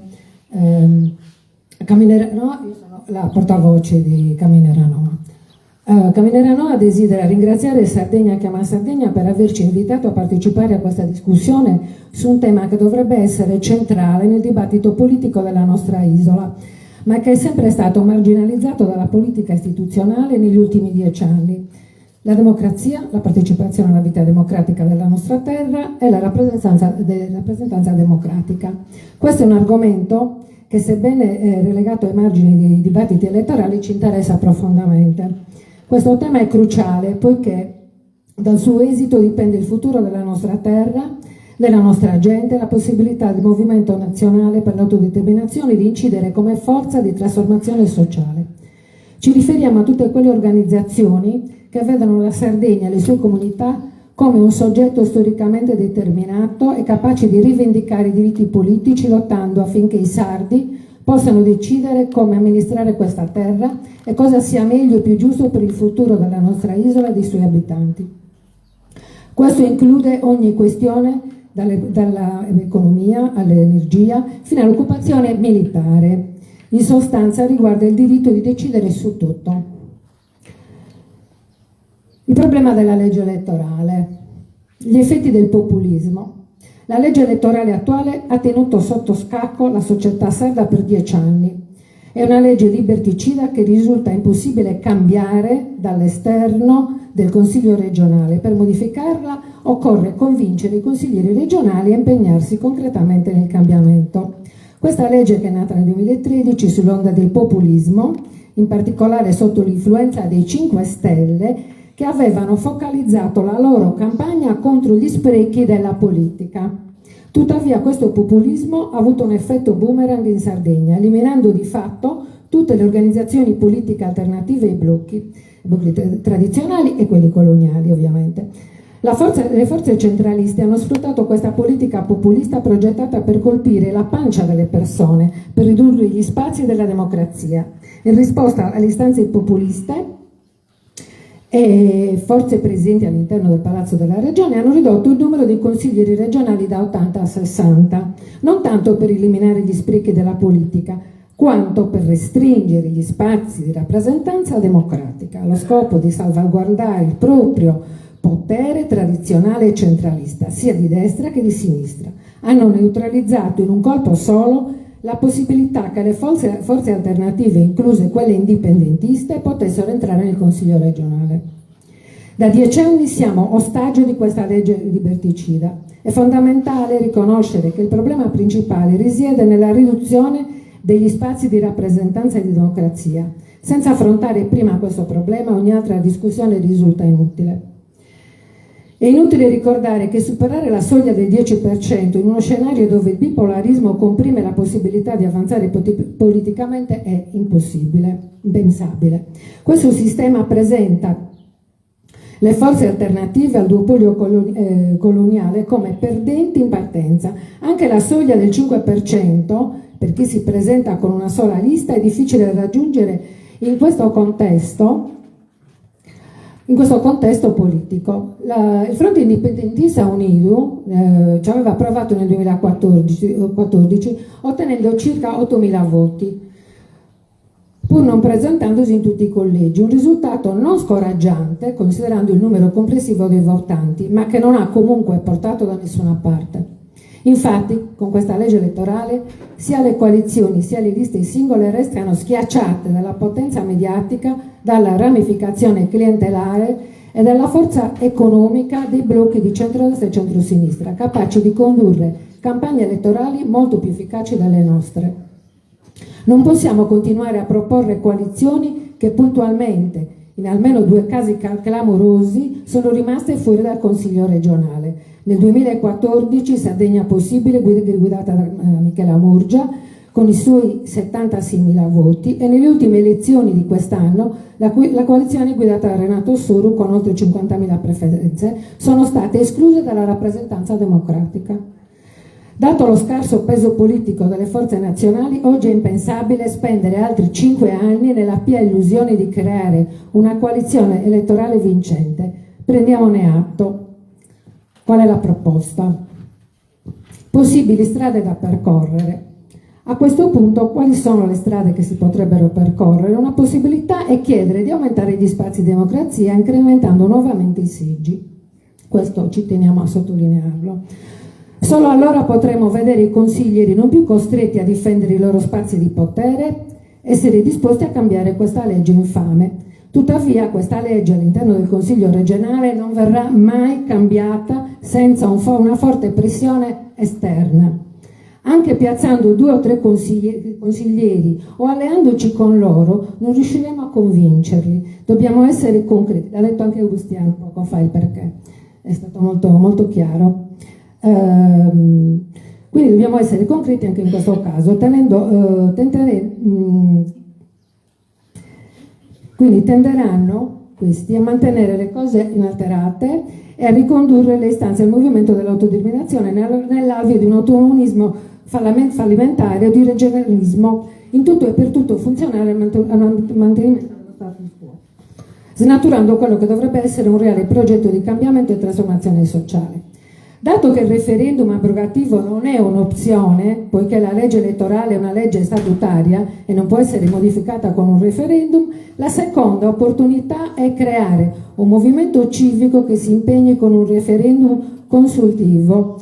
Tuttavia questo presenta delle incognite. Innanzitutto i sardi non sembrano molto interessati a questi argomenti, comprensibilmente data la crisi sociale ed economica senza precedenti che attraversa la nostra società, a cui la politica non offre risposte. Il rischio è che i sardi non ci seguano. Dall'altra parte, un patto politico che impegni le forze alternative ai blocchi di potere coloniali potrebbe innescare una stagione di impegno sul territorio. Blocchi di potere coloniale potrebbero innescare appunto questo impegno. Si potrebbe tentare di un coinvolgimento di tutte quelle forze sociali, sindacali di base, culturali, associazionistiche, movimenti, comitati, eccetera, già presenti sui territori e impegnati in difesa degli interessi sociali.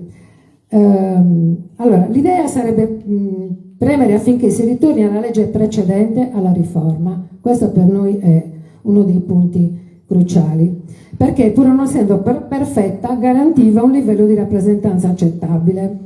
Non perché non ci siano state valide proposte, in questi anni le abbiamo viste da parte di Liberum, Progress e di altre diverse organizzazioni. Ci siamo seduti ai tavoli insieme ai compagni e alle compagne che sono qui presenti, però siamo convinti che una nuova legge elettorale non risolverebbe niente, perché le modalità per raggiungere sappiamo quanto siano controverse. In questo modo si perde la possibilità di agire, e chiudo, concretamente per l'abrogazione di questa legge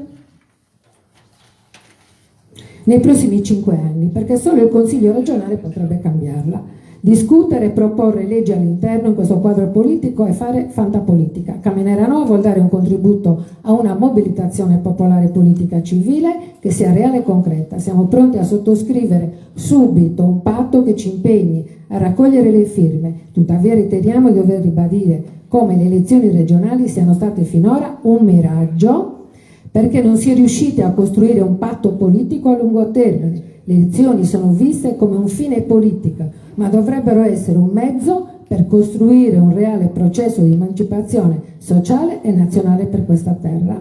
Vi auguro un buon lavoro con l'auspicio che da questi incontri nasca una nuova stagione di costruzione di un movimento appunto insieme, tutti insieme per raggiungere quello scopo. Grazie. Grazie, ricordo a tutti di tenere i tempi perché poi non riusciamo bene a seguirvi, la concentrazione cala. Abbiamo adesso Enrico Lai.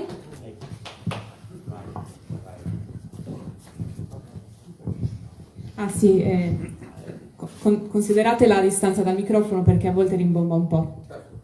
Grazie, buongiorno a tutti e a tutti, sarò breve perché è giusto dare lo spazio insomma un po' a tutti per intervenire. Innanzitutto a nome della Fondazione Comunista ringrazio gli amici e le amiche di Sardegna Chiama Sardegna per questi, e anche compagni se volete, anche compagni insomma per questo invito e soprattutto per una discussione così importante che avvolge tutto diciamo il mondo democratico istituzionale della Sardegna. Mi trovo molto a mio agio a parlare di questo tema, se non fosse altro che nel 2013 come Rifondazione Comunista votammo contro questa legge elettorale. Se lo ricorderà bene anche il segretario dell'epoca, insomma, che è seduto qua tra di noi. Badate bene, noi avevamo sostanzialmente all'indomani l'accordo con il centro-sinistra, ma nonostante quello noi votammo contro questa legge ademocratica perché è giusto garantire la piena rappresentatività del voto delle sarde e dei sardi. Purtroppo chi ne fece le spese in quell'occasione fu Michela, questa tornata Renato, eccetera, quindi escludendo una grandissima porzione di elettorato dalla rappresentatività istituzionale. Io penso che gli elementi come quello dell'astensionismo e la lontananza appunto degli elettori e degli elettrici dalla politica sia stato accentuato in larghissima misura anche da questa stessa legge elettorale regionale, per il semplice motivo chi mi ha preceduto l'ha ricordato secondo me con puntualità, il fatto che una legge prettamente bipolare, tu puoi scegliere A o B, una americanizzazione della politica a tutti gli effetti, quindi non c'è spazio per chi la pensa diversamente, non c'è spazio per chi vuole proporre un'alternativa al bipolarismo, questo è il dato drammatico, quindi si rischia purtroppo per legge, non per scelte politiche, di essere intruppati all'interno di due macroschieramenti. E quindi la distanza, credo, dalla politica di tante e di tanti derivi anche da questo elemento, dall'impossibilità oggettiva di poter scegliere un'alternativa. L'ultimo esempio credo che sia stato quello più lampante delle elezioni europee. Chi mi ha preceduto ricordava appunto il fatto che bisognava raccogliere inizialmente 150.000 firme, poi noi come Rifondazione facemmo, perché eravamo nella lista con Santoro eccetera, facemmo un'istanza diretta al Presidente della Repubblica per il taglio del 50% delle firme, ma il che ha significato un grandissimo sforzo organizzativo che non ha permesso a tante e a tanti di non potersi presentare. Noi diciamo il photo finish con gli ultime firme raccolte. Questo è un grosso problema. Quindi è del tutto evidente che questa legge è una legge di comodo del bipolarismo che serve per autorigenerarsi sostanzialmente. E in questa autorigenerazione troviamo delle grossissime difficoltà secondo me nel far passare un grossissimo aspetto. Io penso a questo, c'è stato anche un saluto di una forza politica di questo motto, diciamo, che è rimasto sulla carta, mai nella pratica, di quello uno vale uno. Antonello Licheri diceva bene che c'è un voto di frazione, 1 uguale 4 e 1 uguale 1.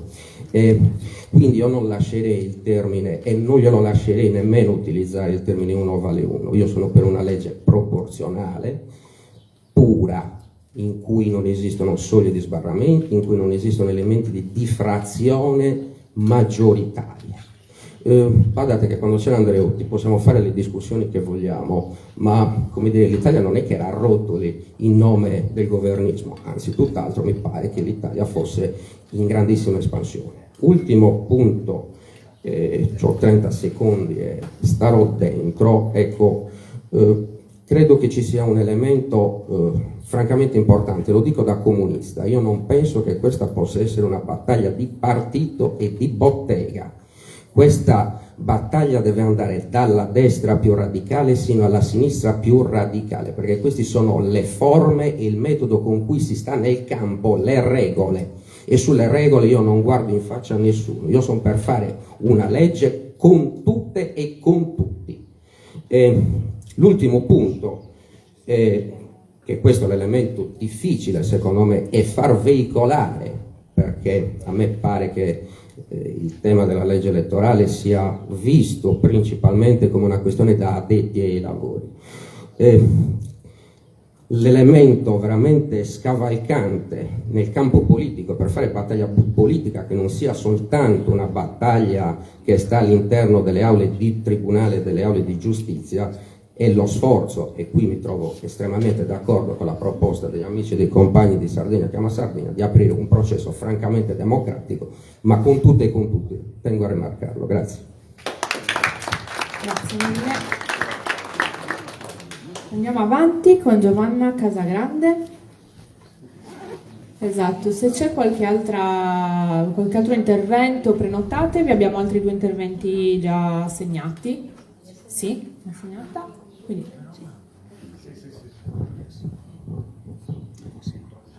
io sono sono Giovanna Casagrande di Sardegna Possibile. Stavo già. Allora, chi più di me del mio gruppo politico può definire al peggio questa legge elettorale? Ma questa legge elettorale del 2013 non nasce sotto i cavoli. C'è stato un processo. Non so se qualcuno di voi ricorda la dismissione delle province elettive. Il Partito Democratico si è fatto portavoce nel corso degli ultimi anni di strutturatore della democrazia, un neologismo, forse non esiste, però ci sono state l'abolizione delle province, loro si sono accodati alla pancia del Movimento 5 Stelle, hanno fatto con Forza Italia, lo diceva mi pare Codonesu, la legge, e per assurdo i maggiori beneficiari della legge del 2013 è il Movimento 5 Stelle, il non partito, il non movimento, l'apriscatole, che è stato il cavallo di Troia delle peggiori nefandezze che stiamo vedendo negli ultimi anni. Inutile dire che il fascismo è stato aperto dal Conte 1, che adesso pare sia un super compagno, cioè ormai è progressista. Dove voglio arrivare? Non è uno sfogatoio questo. Io però vi voglio fare una domanda.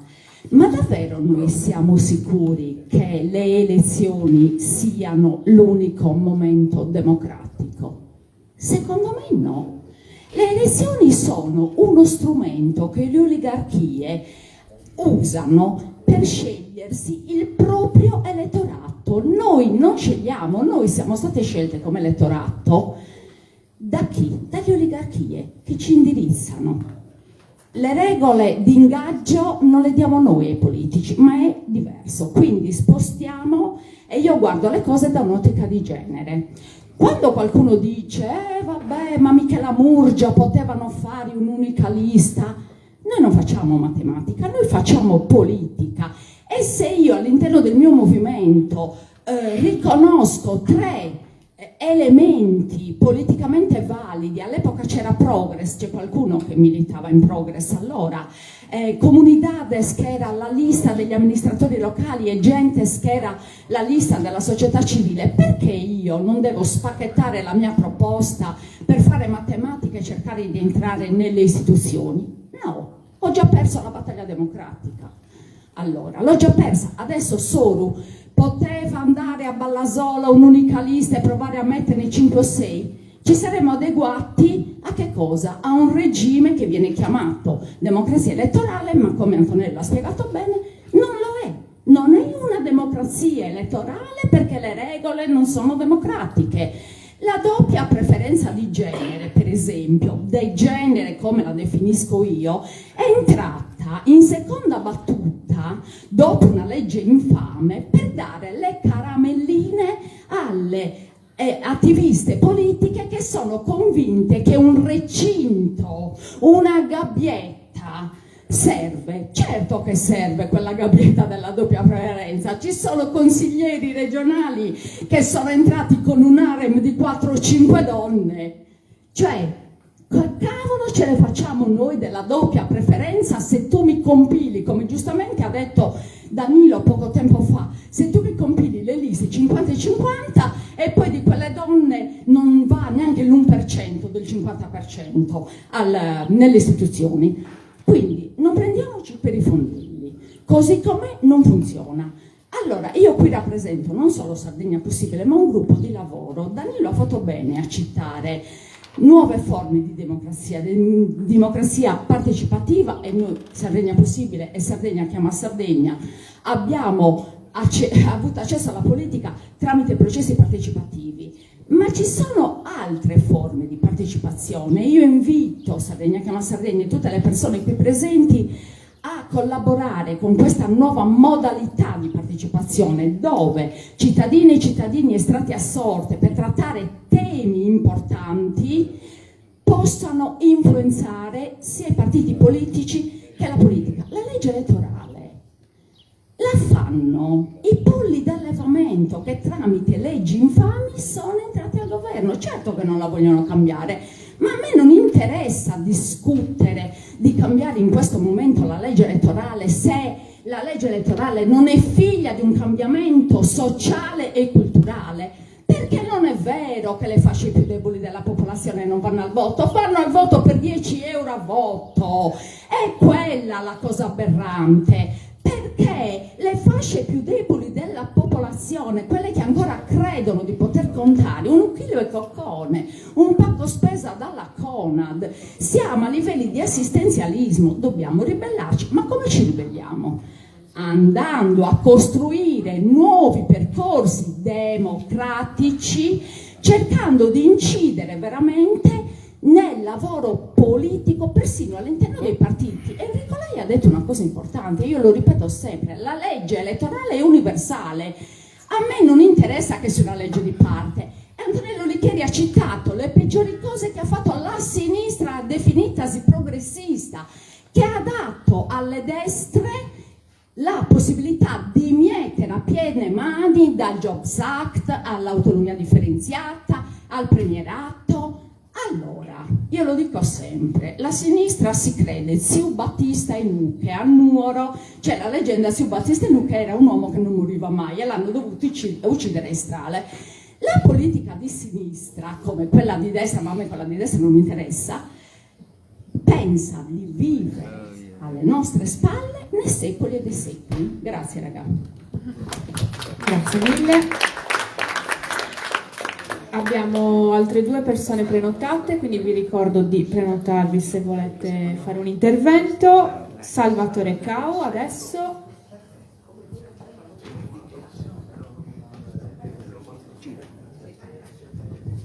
Allora, buongiorno a tutti, ringrazio Danilo per avermi invitato. Io mi presento, sono il sindaco di Gnoneli e un nuovo consigliere regionale di Orizzonte Comune. Non avevo previsto di intervenire, io sono venuto qui per ascoltare, perché tanti anni da sindaco mi hanno insegnato che per poter amministrare è fondamentale ascoltare tutti, ascoltare le comunità, ascoltare i territori, ascoltare i giovani, ascoltare le donne. Però ne approfitto non avevo niente di pronto per dire alcune cose. Allora, innanzitutto si è parlato di astensionismo, oggi sì, il tema è la legge elettorale. Ricondurre tutta la problematica dell'astensionismo alla legge elettorale ritengo che sia molto pretestuoso, perché dell'astensionismo ne siamo tutti responsabili, destra, sinistra, mondo dell'indipendentismo, perché io da sindaco tutti i giorni sono a contatto con i cittadini di Gnoneli e anche del territorio e tocco con mano gli umori e i malumori delle persone, e vi posso garantire che una buona fetta di astensionismo è rappresentata anche dal mondo indipendentista. Il proliferare di tutte queste sigle non ha aiutato sicuramente, ha creato disorientamento e ha allontanato molte persone, indipendentisti convinti, a non andare a votare. Quindi le responsabilità dividiamocele, non nascondiamoci dietro un dito, perché il tema fondamentale oggi del fallimento della politica è l'astensionismo e nelle dovute proporzioni vanno attribuite a tutti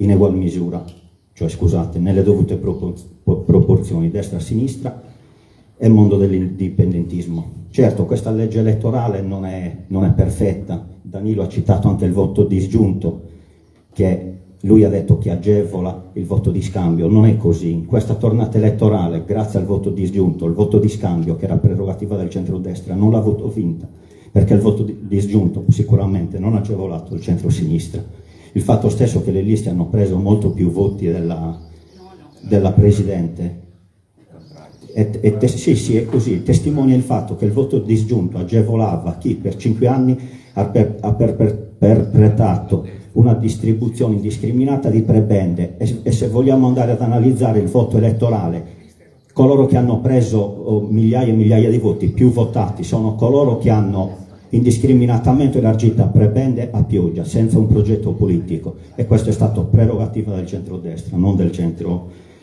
centro-sinistra. Poi qualcuno ha detto, ha fatto un po' di dietrologia, questa legge elettorale è stata partorita nel 2013, qualcuno ha fatto anche nomi e cognomi, Forza Italia e PD, qualcuno anche ha attribuito il fatto che la coalizione di Progetto Sardegna non ha avuto tutto ciò che ritenevano che meritasse perché i sardi non hanno recepito il messaggio e quindi non hanno ricevuto il messaggio della coalizione, forse perché a capo di Progetto Sardegna c'era uno dei fautori di quella legge elettorale, diciamocelo, che è rimasto ai vertici apicali del PD fin tanto che non ha trovato convenienza nelle proposte che stavano trattando lo scorso mese di luglio a Cagliari e ha deciso di andare autonomamente. Questa è la realtà. Chi era a capo di Progetto Sardegna, uno dei fautori di quella legge elettorale, e in 11 anni non ha mosso un dito affinché quella legge elettorale venisse modificata. Magari non a tutti piace quello che sto dicendo, ma è la pura verità davanti agli occhi di tutti. Dottor Codonesiu, sì, ci ha anche stimolato, ci ha detto che nei primi 100 giorni di amministrazione bisognava, questi 100 giorni che a tutte le tornate elettorali vengono citate, questa è propaganda politica che secondo me dovrebbe essere eliminata dal vocabolario politico di chi va ad amministrare, perché è fumo negli occhi. 100 giorni a volte inducono a fare le cose in fretta. Aldo Moro diceva che per fare cosa occorre tutto il tempo che occorre, la legge elettorale è molto complessa e bisogna metabolizzare determinati principi. Oggi sono venuto qui anche per ascoltare gli umori di chi la pensa diversamente da me e vi ringrazio perché ne faccio tesoro, perché ho sentito diversi interventi molto interessanti, quindi da parte mia non posso che ribadire quello che il collega Salvatore Corrias ha scritto al messaggio che ha mandato a Danilo, che tra l'altro lui è anche il presidente della prima commissione, che c'è tutta l'apertura e tutta la disponibilità a ritrattare e a mettere in discussione questa legge elettorale, però non la si può fare in 100 giorni perché è una legge molto complicata e in questo momento ai sardi bisogna dargli altre risposte, perché se ci mettessimo da domani a discutere di legge elettorale la stragrande maggioranza dei sardi non lo capirebbero e ci accuserebbero e ci direbbero là sempre solito a fuori delle poltrone se documente si porre essere eleggios a queste prossime elezioni. Oggi abbiamo l'avvertenza delle energie rinnovabili e la sanità che sono allo sfascio più totale, che sono l'emergenza in cui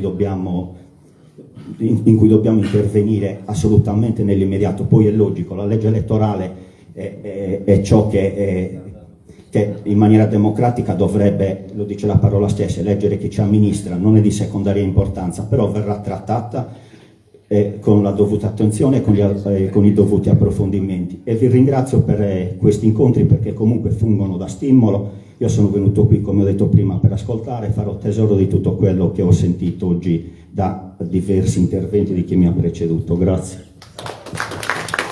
Grazie. Caterina Tani.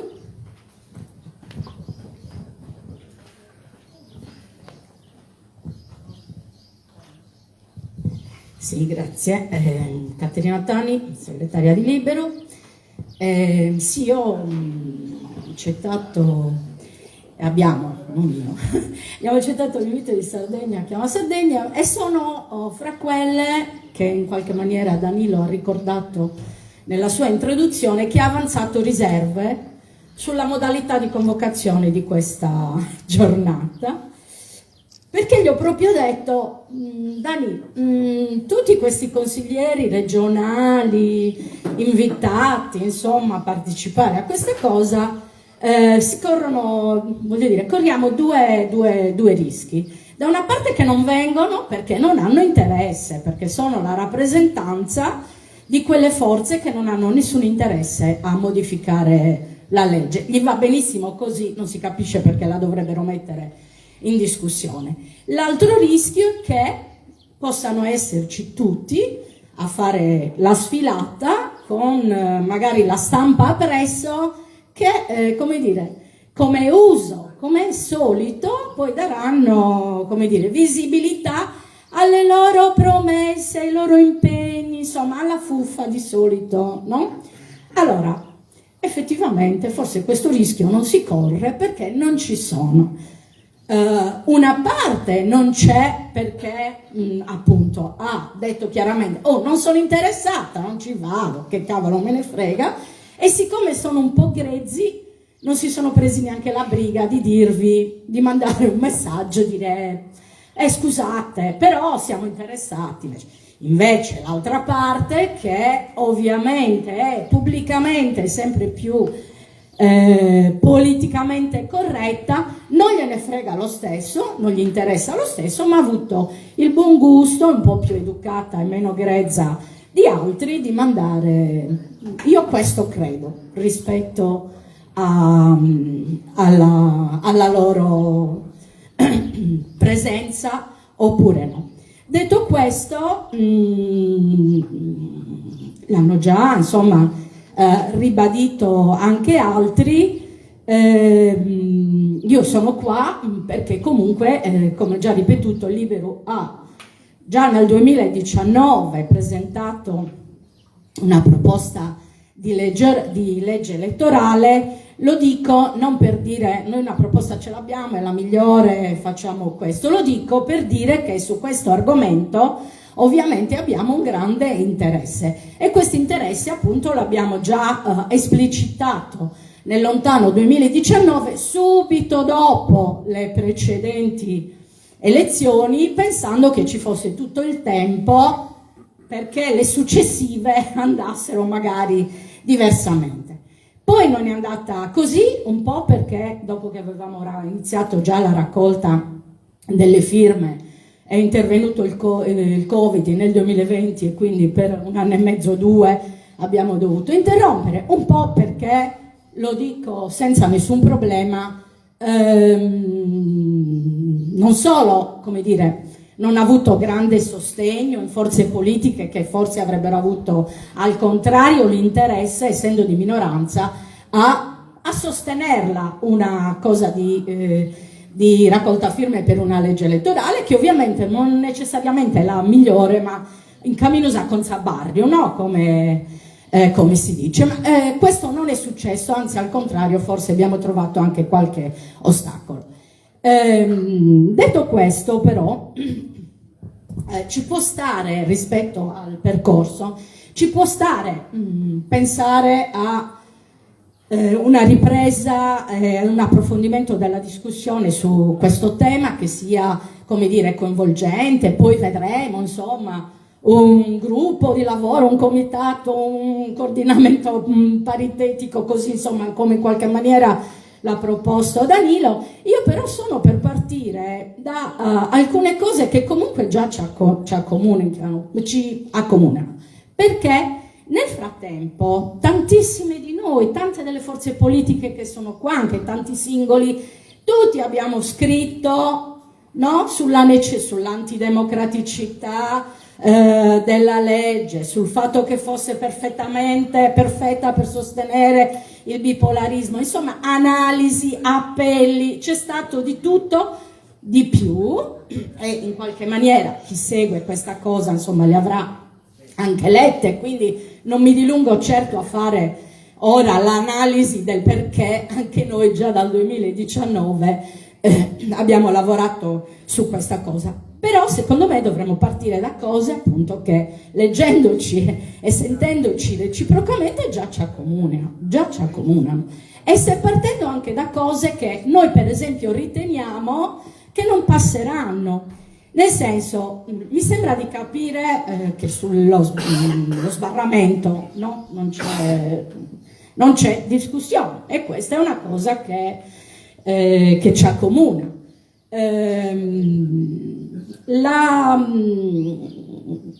L'elezione del presidente, noi per esempio pensiamo che un'elezione del presidente diretta, così come ce l'abbiamo ora, si assomiglia molto alla vicenda del presidenzialismo che si vuole fare a livello italiano. Ci stiamo abituando a votare le persone, non le idee, non quello che rappresentiamo. Ci stiamo abituando a votare le persone, e questo secondo me, e questo secondo me non va assolutamente bene.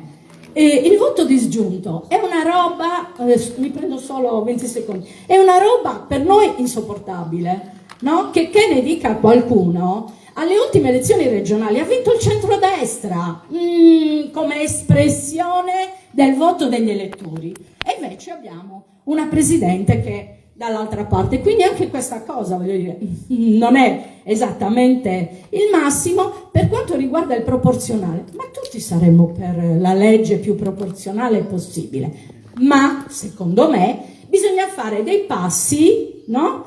Perché ora come ora sappiamo tutti che dal punto di vista giuridico una legge che non permetta almeno una percentuale che garantisca stabilità ce la bocciano comunque, e allora io sono dell'opinione di fare un passo alla volta, no? Questa cosa teniamola presente in un'ipotesi di legge, dopodiché Bustia, appena la maggior parte degli indipendentisti e anticolonialisti saremo tutti seduti in regione, non la cambiamo su sta legge e la facciamo proporzionale pura. Ora come ora rischiamo di farci un gran lavoro, non lo so, riunioni, discussioni, raccolte firme, eccetera, per una cosa che rischi ti venga bocciata. A norma di, purtroppo, ora c'è ancora la Costituzione, e quindi qualunque proposta tu avanzi, di questo devi tener conto. Poi la cambiamo. Grazie. Chiamo adesso Cristiana Cacciapaglia. Buongiorno a tutte e tutti, io faccio parte di Sardegna Chiama Sardegna, ero candidata alle ultime regionali e quindi in prima persona ci siamo scontrati con il richiamo al voto utile o le accuse di favoreggiare la destra, partecipando proponendosi come alternativa, quindi sento sulla pelle l'indecenza dei meccanismi che questa legge elettorale genera. Vengo da Bosa, tra l'altro, che almeno da 15 anni con continuità rappresenta uno di quei feudi di questo feudalesimo politico territorializzato in cui la Sardegna sembra essere divisa. Abbiamo un consigliere che supera i 3.000 voti, insomma, che mantiene e alimenta un regime di consenso favorito anche dai meccanismi di voto disgiunto e vari meccanismi che questa legge elettorale consente. Ringrazio tutti quanti sono intervenuti, che hanno contribuito appunto ad aumentare la mia consapevolezza sul tema. Riguardo il rischio che questa diventi una battaglia elitaria e quindi un discorso tra tecnici o esperti di diritto, secondo me, dal momento che si parla di un forum per una nuova democrazia sarda, sarebbe interessante che da questo manifesto uscissero, oltre a una proposta di modifica della legge elettorale, una proposta di istituzionalizzare tutti dei meccanismi democratici di partecipazione ai vari livelli, che non riguardano quindi solo la scelta che si compie ogni 5 anni riguardo a chi mandare in consiglio regionale, ma che possano riguardare appunto le scelte su opere pubbliche o su piani e programmi a livello locale e a tutti i vari livelli. Come Sardegna chiama Sardegna avevamo in programma alle regionali una legge sulla partecipazione e un'autorità a garante, che si faccia da garante di questa partecipazione, quindi che istituzionalizzi e finanzi questi sistemi di democrazia per aumentare il livello di intensità democratica, che in Sardegna è quanto più basso possibile. Quindi per me è importante che appunto da questo manifesto esca una volontà di rivitalizzare la democrazia sarda sui vari livelli in cui la gente può essere chiamata ad esprimersi, così da riacquisire fiducia che non solo il proprio voto, ma il proprio parere incida e influenzi l'azione politica ai vari livelli. Sento anche molto il discorso che faceva il professor Codonesu rispetto alle leggi elettorali sui comuni. Adesso sono neoconsigliera di minoranza a Bosa e mi trovo relegata in un ruolo che è quasi di testimonianza, quindi tanto lavoro va fatto nella comunicazione, ma non si incide, alla fine passano le delibere anche con l'astensione, addirittura con il Consiglio Comunale disertato dall'opposizione, quindi anche a livello comunale il livello di democrazia è sicuramente molto basso, quindi c'è tanto da lavorare su vari livelli e noi siamo nati anche per questo.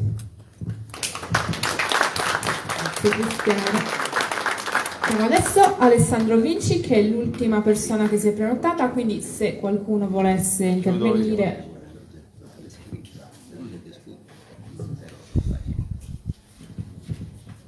Buongiorno a tutti e a tutti, sono Alessandro Vinci e in questo caso mi arrogo il diritto di rappresentare Progress Progetto Repubblica, di cui sono un iscritto e un attivista. Visto che è stato anche citato il mio partito, che su questo tema non me ne vogliono altri qua presenti. L'anno scorso è stato protagonista come organizzazione, insieme a tanti militanti presenti anche qua dentro, di un'iniziativa pubblicizzata innanzitutto con una lettera sul sito democrazia.eu, in cui si faceva una proposta semplice che voleva andare a rappresentare la necessità che qui oggi si sta discutendo, cioè la rappresentanza istituzionale, con una proposta, voglio sottolineare, che fosse in grado non di rompere lo schema, cioè non la richiesta del cambiamento della legge elettorale, della legge statutaria, ma quella della modifica dell'attuale legge elettorale per venire incontro alla necessità di quello che viene volgarmente chiamato diritto di tribuna, ossia quella condizione di abbassare le percentuali, quindi la soglia di sbarramento necessaria per le liste minoritarie, fatemele chiamare così, e quelle coalizioni, che invece di dover raggiungere il 10% per la coalizione e il 5% per la lista, vedesse il 5% per la coalizione e un 3% per la lista. Quindi un tentativo, diciamo, moderato, un tentativo razionale che andasse incontro alle esigenze della governabilità, andasse incontro a quelle che sono le richieste, spesso e volentieri non solo citate e indicate dalle forze politiche di governo, dai grandi stakeholder, da coloro che decidono, anche dal cittadino e dalla cittadina comune che sui social network accusava il sottoscritto o chiunque partecipasse alle elezioni regionali in liste che non fossero presenti nelle due coalizioni, e veniva tacciato di: tu metti a rischio la democrazia, tu stai favorendo il fascismo imperante. Questo chiaramente nei confronti della coalizione sarda da parte delle elettrici, degli elettori e dei militanti della coalizione del centro-sinistra o del campo largo. Quello che quindi voglio sottolineare qui non è la richiesta di discutere totalmente la costruzione, l'architrave, l'architettura istituzionale della Regione Sardegna, ma come ha detto bene Enrico Lai, sono le regole, la democrazia, il mio diritto a vedermi rappresentato.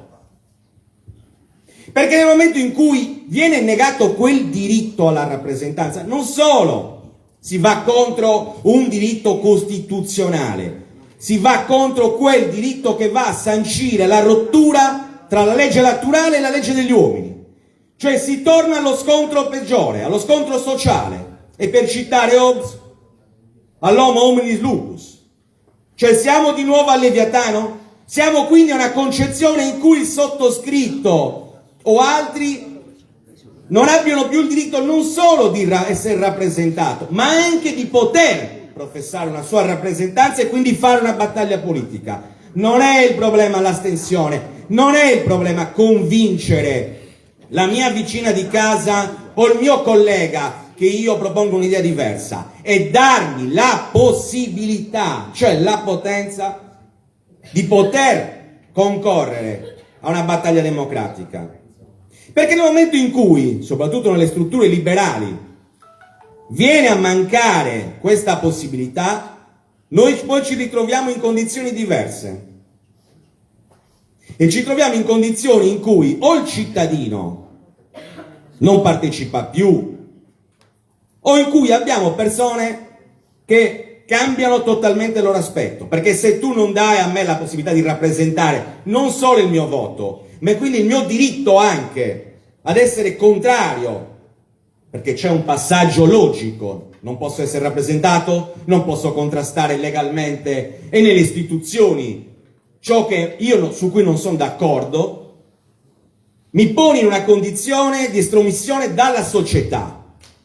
E non voglio fare una forzatura, ma è chiaro che poi possono sorgere movimenti che mettono in discussione non lo Stato di diritto, ma la tranquillità sociale.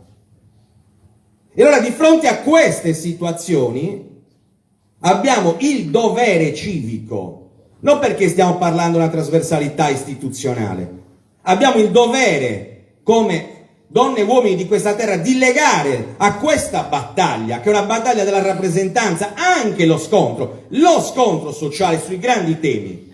Ma è da qui, è da quell'arma che tu puoi costruire oggi un cambiamento. Nel momento in cui tu mi limiti, mi togli le possibilità di rappresentarmi, mi stai eliminando, non mi stai riconoscendo. Scusate, sono stato anche troppo, come dire, alterato nel mio tono di voce, ma il tema merita molto, merita passione e merita un atteggiamento che superi gli scontri, le discussioni, le vecchie questioni anche personali e vada oltre. Grazie ancora a tutti. Grazie ai compagni di Sardegna Chiama Sardegna. Grazie mille. Allora, siamo giunti alla conclusione, a meno che non ci sia qualcuno che decide la ecco. Allora. No, solo su un punto, quindi ha già parlato il mio Prego, siamo ancora aperti all'intervento. No, voglio porre l'accento su un punto che è stato solo sfiorato, che è Luigi Mulliri, di Rifondazione. L'aspetto è il dilemma governabilità e insomma è proporzionale puro. No, perché sembrerebbe che proporzionale puro è troppo, anche per noi. Quindi ci hanno anche mezzo convinto che la governabilità è una cosa.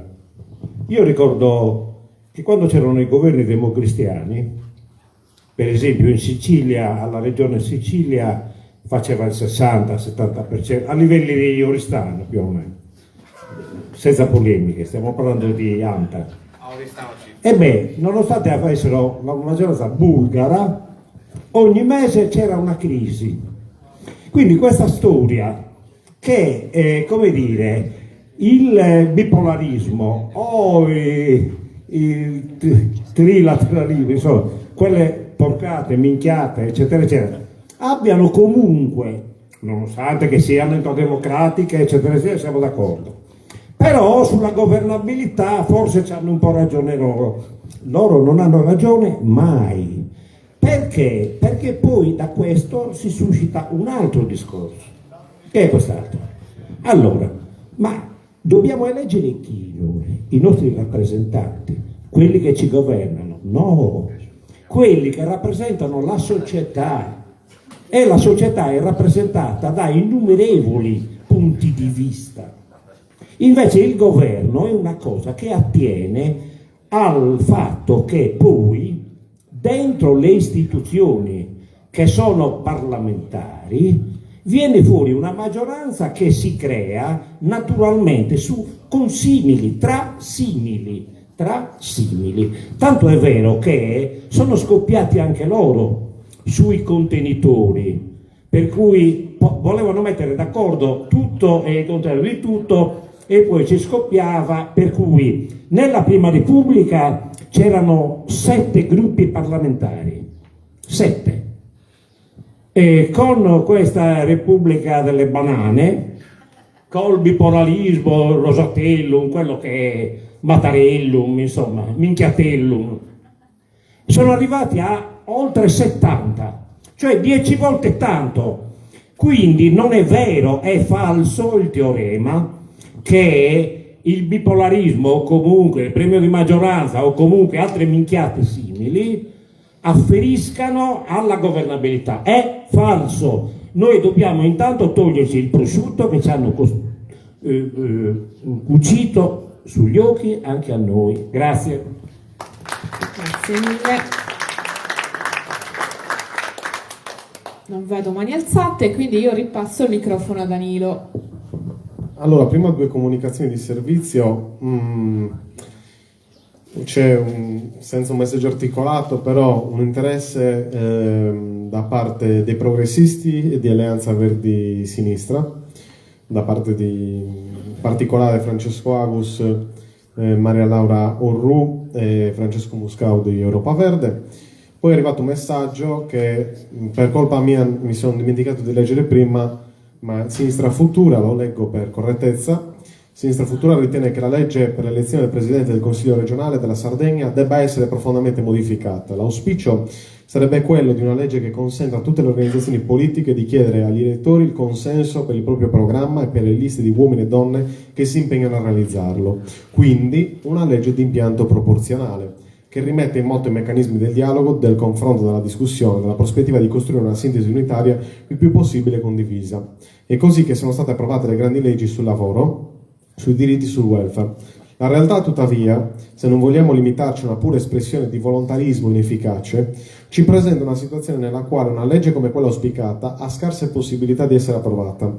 Quindi riteniamo che occorra cominciare a scardinare l'attuale legge intervenendo sui punti più controversi e su quelli che limitano fortemente, tra parentesi e forse anche incostituzionalmente, la rappresentanza dell'elettorato e l'attività di quella che riteniamo la massima istituzione della nostra democrazia, il Consiglio regionale.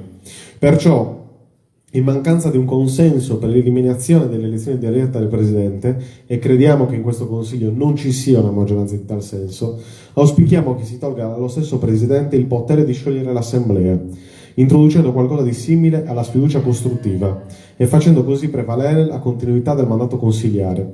Allo stesso modo si può intervenire abbassando le soglie di sbarramento che escludono la rappresentanza di decine di migliaia di elettori. L'obiettivo è quello di garantire che siano rappresentate adeguatamente le diverse opzioni politiche, i diversi territori e i diversi generi. Per raggiungerlo auspichiamo che ci sia un dialogo aperto, senza pregiudizi, teso al rafforzamento del nostro sistema democratico. Quindi, insomma, un contributo abbastanza articolato anche questo. 2 parole, non per fare delle conclusioni. Qua abbiamo insomma costruito questo tavolo assieme, un po' presa degli appunti di ciò che si è detto e punti diciamo fondamentali con i quali riteniamo si possa andare avanti. Quindi volendo possiamo rendere anche disponibile il report della discussione, ovviamente sarà sintetizzato, però insomma rispetto a quanto è stato detto dagli singoli interventi. Mi limito a dire alcune cose proponendo insomma un prossimo passo. Da diverse parti è emerso un forte accento sulle responsabilità politiche di queste leggi e sulla continuità della normativa elettorale sarda con un dibattito a livello italiano che ha segnato insomma l'ultimo trentennio e passa. Si parte da qui non per rimarcare le responsabilità, ma per capire i rapporti di forza in campo e quindi non essere ingenui rispetto alla sproporzione che abbiamo di fronte, rispetto agli interessi anche. Ecco, questo è un elemento cruciale anche per dirci fra di noi che sicuramente l'obiettivo è ampio, ma non possiamo neanche disperdere tutte le energie dei prossimi 5 anni. Giustamente le battaglie politiche sono tante nella Sardegna di questi tempi, degli anni 20 di questo nuovo secolo, ci sono sfide cruciali, bisogna fare politica e quindi in qualche misura ha ragione chi dice non serve solo cambiare la legge elettorale, bisogna essere più dinamici, più capaci di coltivare percorsi di massa e in grado di cambiare, trasformare la condizione sociale e culturale, il senso comune. Quello che ci avrebbe detto un nostro conterraneo 100 anni fa. Il tema cruciale è oggi quindi questo, riconosciuto da tutti, c'è una profonda, è stato minato il pluralismo e la rappresentanza, il diritto alla rappresentanza delle persone, ci sono dei voti che contano, dei voti che non contano in questo sistema elettorale, c'è un conseguente anche aumento dell'astensione, dal 32% del 2009 si è arrivati alle soglie, a quasi sfiorare il 50% in queste ultime tornate elettorali. Di fronte a tutto questo non servono più le proposte in solitaria, non servono più gli appelli, serve provare a coltivare un movimento di popolo. Con tutte le difficoltà del caso, con tutti i limiti. È chiaro che alle persone, oggi come oggi, le regole elettorali interessano poco. Il tema è come dovremmo essere tutti bravi a dare una veste a questa battaglia, una veste nuova. Cioè non è una veste tecnica, è una veste, diciamo, cambiare la legge elettorale significa che il tuo voto conta di più e che ti puoi anche vendicare col tuo voto, più di quanto tu non possa fare ora con gli attuali responsabili di cose che tu pensi che siano sbagliate. Una legge elettorale più democratica impone, ti dà la possibilità anche di incidere, di costruire ma anche di punire, volendo. È uno strumento in più, uno spazio di libertà. Ecco, noi dovremmo essere capaci di leggerla in questo modo. Quindi non è una battaglia dei perdenti, perché molto spesso rischia di essere questo. Non è la battaglia dei perdenti, è una battaglia per restituire voce a tutti, chiunque la pensi in un modo o nell'altro. Faceva bene chi ha insistito sul fatto che questa deve essere una battaglia di tutti quelli che ci credono, fuori dai colori, diciamo. Chi pensa che ci sia, anche per convenienza, uno spazio in questo senso dovrà essere il benvenuto. Come ci lasciamo?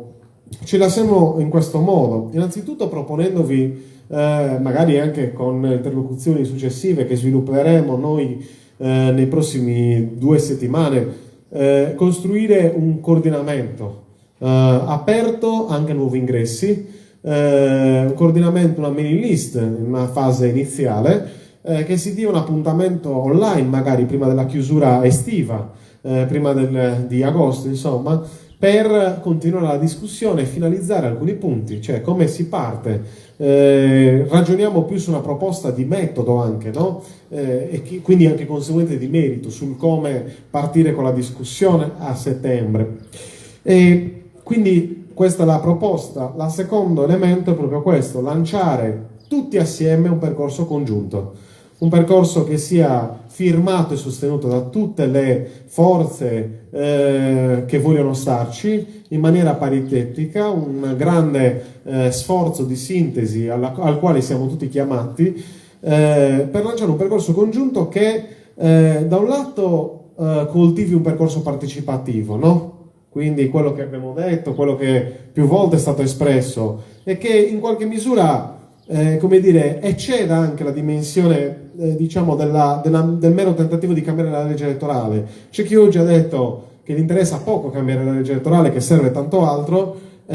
Noi speriamo, insomma, che questo percorso serva anche a scatenare altro, che sia in qualche misura un prodromo di un movimento per una nuova stagione dei poteri, una seconda stagione, insomma, per risignificare i poteri della Sardegna, e quindi un ragionamento complessivo attorno allo statuto, come è più volte emerso, perché è questo il punto cruciale. C'è una ridefinizione dei poteri per stare nell'Europa del 2025 e del 2030 in un ambito euro-mediterraneo, per non subire passivamente delle sfide storiche, quale quella energetica, quale quella diciamo delle migrazioni, governarle, essere protagonisti sulla normativa del lavoro, su tanti altri elementi di sfida che ci toccano tutti. Noi dobbiamo inquadrare questa battaglia sulla legge elettorale all'interno di una riacquisizione di voce, di potere, e trasmettere questo alle persone, fare in modo che sia un piede di porco nel senso comune, perdonatemi l'abbassamento del linguaggio. Quindi da un lato il percorso partecipativo che va oltre, dall'altro l'apertura di interlocuzioni con i consigli regionali. Va dato merito all'unico consigliere regionale che si è presentato in presenza. Ci sono stati tanti altri interventi comunque che ci sono pervenuti, non si registra una chiusura da parte della maggioranza. Noi dobbiamo prendere questo dato e lavorarlo, questo dato, fare in modo che ci sia una costruzione di pressione affinché si incardini una discussione che settembre, ottobre, novembre siano momenti in cui noi partiamo con un percorso. Chi ci vuole stare ci sta, anche delle forze interne al Consiglio regionale, chi non ci vuole stare deve vedere che questo percorso esiste, ha una forza, ha una preminenza nel dibattito pubblico. Daremo tempo. Chiaro che 100 giorni sono pochi, chiaro che noi daremo sostanzialmente dalle elezioni, se ci diamo l'obiettivo di partire quest'autunno, daremo 1 anno e mezzo di tempo a questo governo regionale per dare un parere, esprimere una posizione compiuta sulla legge elettorale. Crediamo che forse, insomma, 1 anno e mezzo di tempo sia un tempo sufficiente per farsi un'idea e capire se c'è la possibilità di fare questo passo di democrazia che noi tanto rivendichiamo. Qualora questo elemento non andasse in porto, arrivano la fase 3. La fase 3 può essere un referendum consultivo, può essere una forma di consultazione che però deve essere coltivata dal percorso precedente, perché se noi oggi non dimostriamo anche un'apertura nei confronti di chi oggi governa, di chi sta alla posizione in Consiglio regionale, ecco che perdiamo quella credibilità anche di dire: noi ci abbiamo provato, adesso siamo costretti a fare una chiamata al popolo affinché ci sia. Il popolo però dobbiamo coltivarlo nei prossimi mesi e arrivare a costruire quella forza di cui si stava parlando. Io non ho altro da aggiungere. Se ci sono altri interventi, saluti, sì, non so, c'era stato un invito di un saluto del professor Bandinu, se ha piacere ci farebbe molto piacere.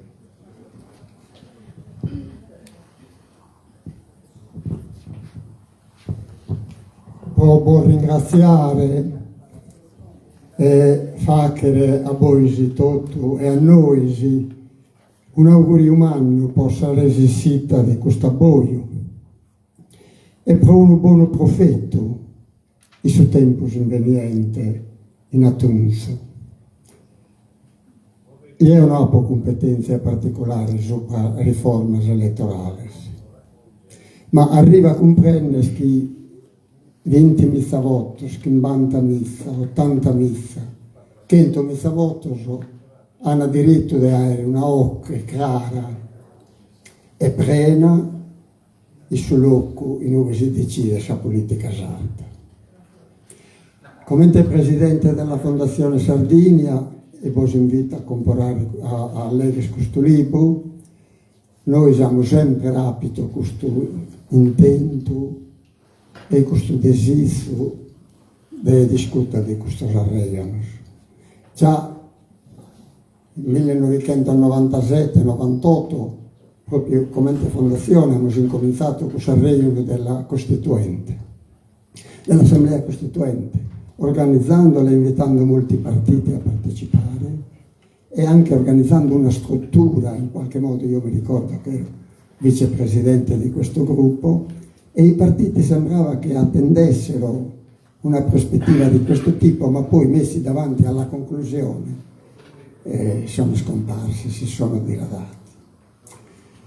Dunque noi dobbiamo credere in questo intento e in questo desiderio. Ma ha fatto meta piacere questo arredo de commente anche scomunitate. Le comunità nostre come non esiste in Prussia. Pensare della storrare come prima no arreio nel tempo non è reversibile.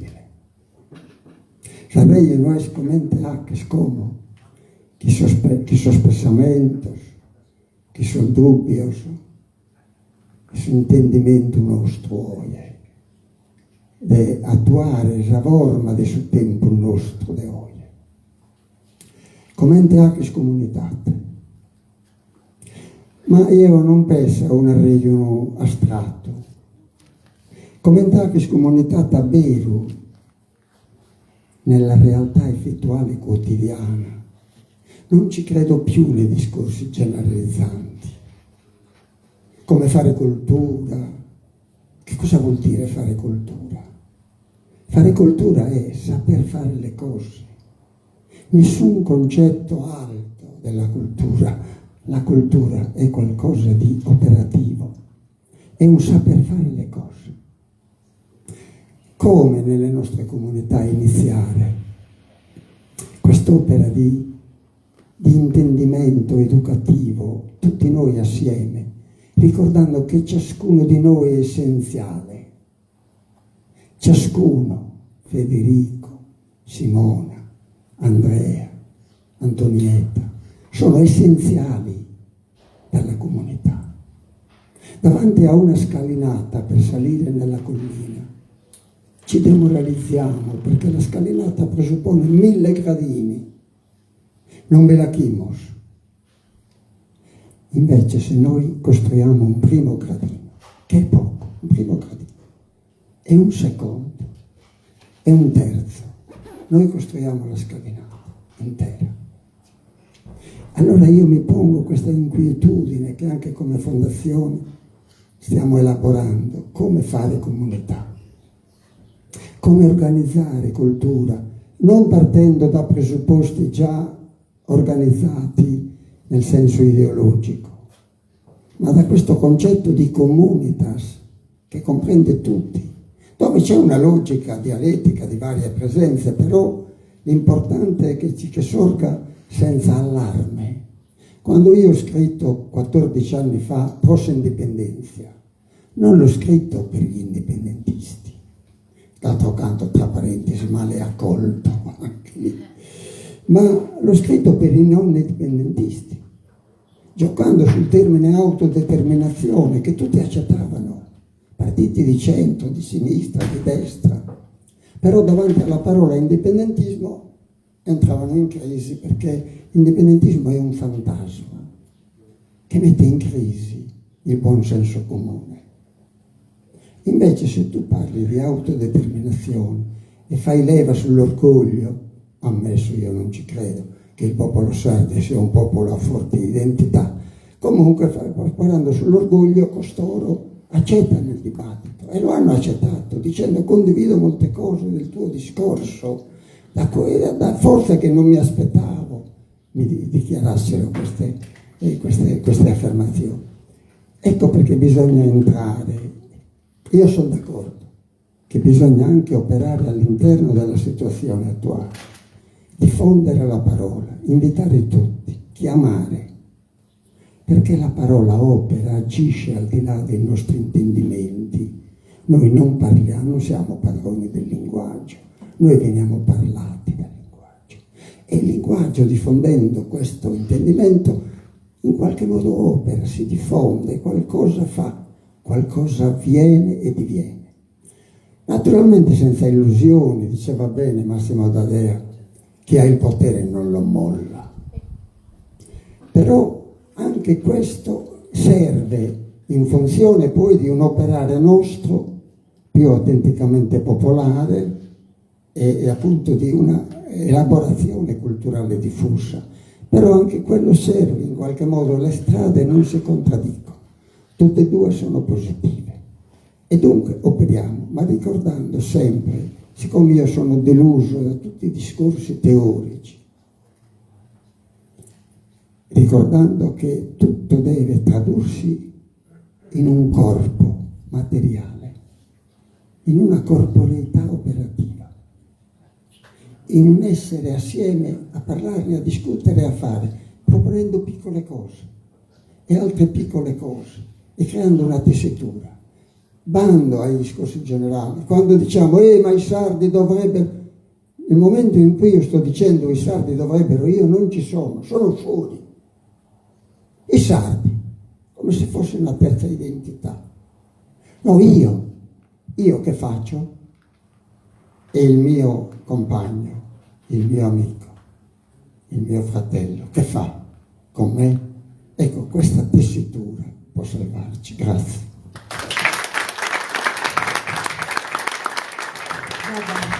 Grazie mille.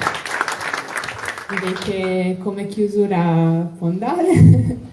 Vi ringraziamo tutte e tutti per essere stati qua, per essere intervenuti, per darci la vostra visione su come potremo operare insieme, e partendo dalle piccole cose. E quello che è importante adesso è anche raccogliere i vostri contatti se vi interessa essere parte del processo.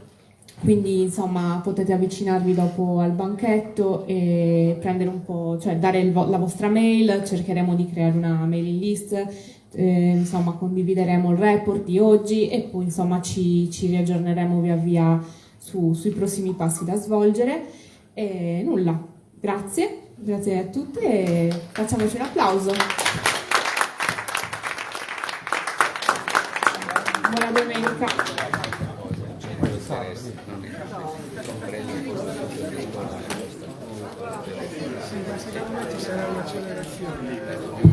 Ok, chi ha preso dei libri può avvicinarsi qui per pagare. Si paga. Io ho già pagato. Si paga. Su Più Malu. Chi è che ha pagato su Più Malu? Il libro è su Più Malu.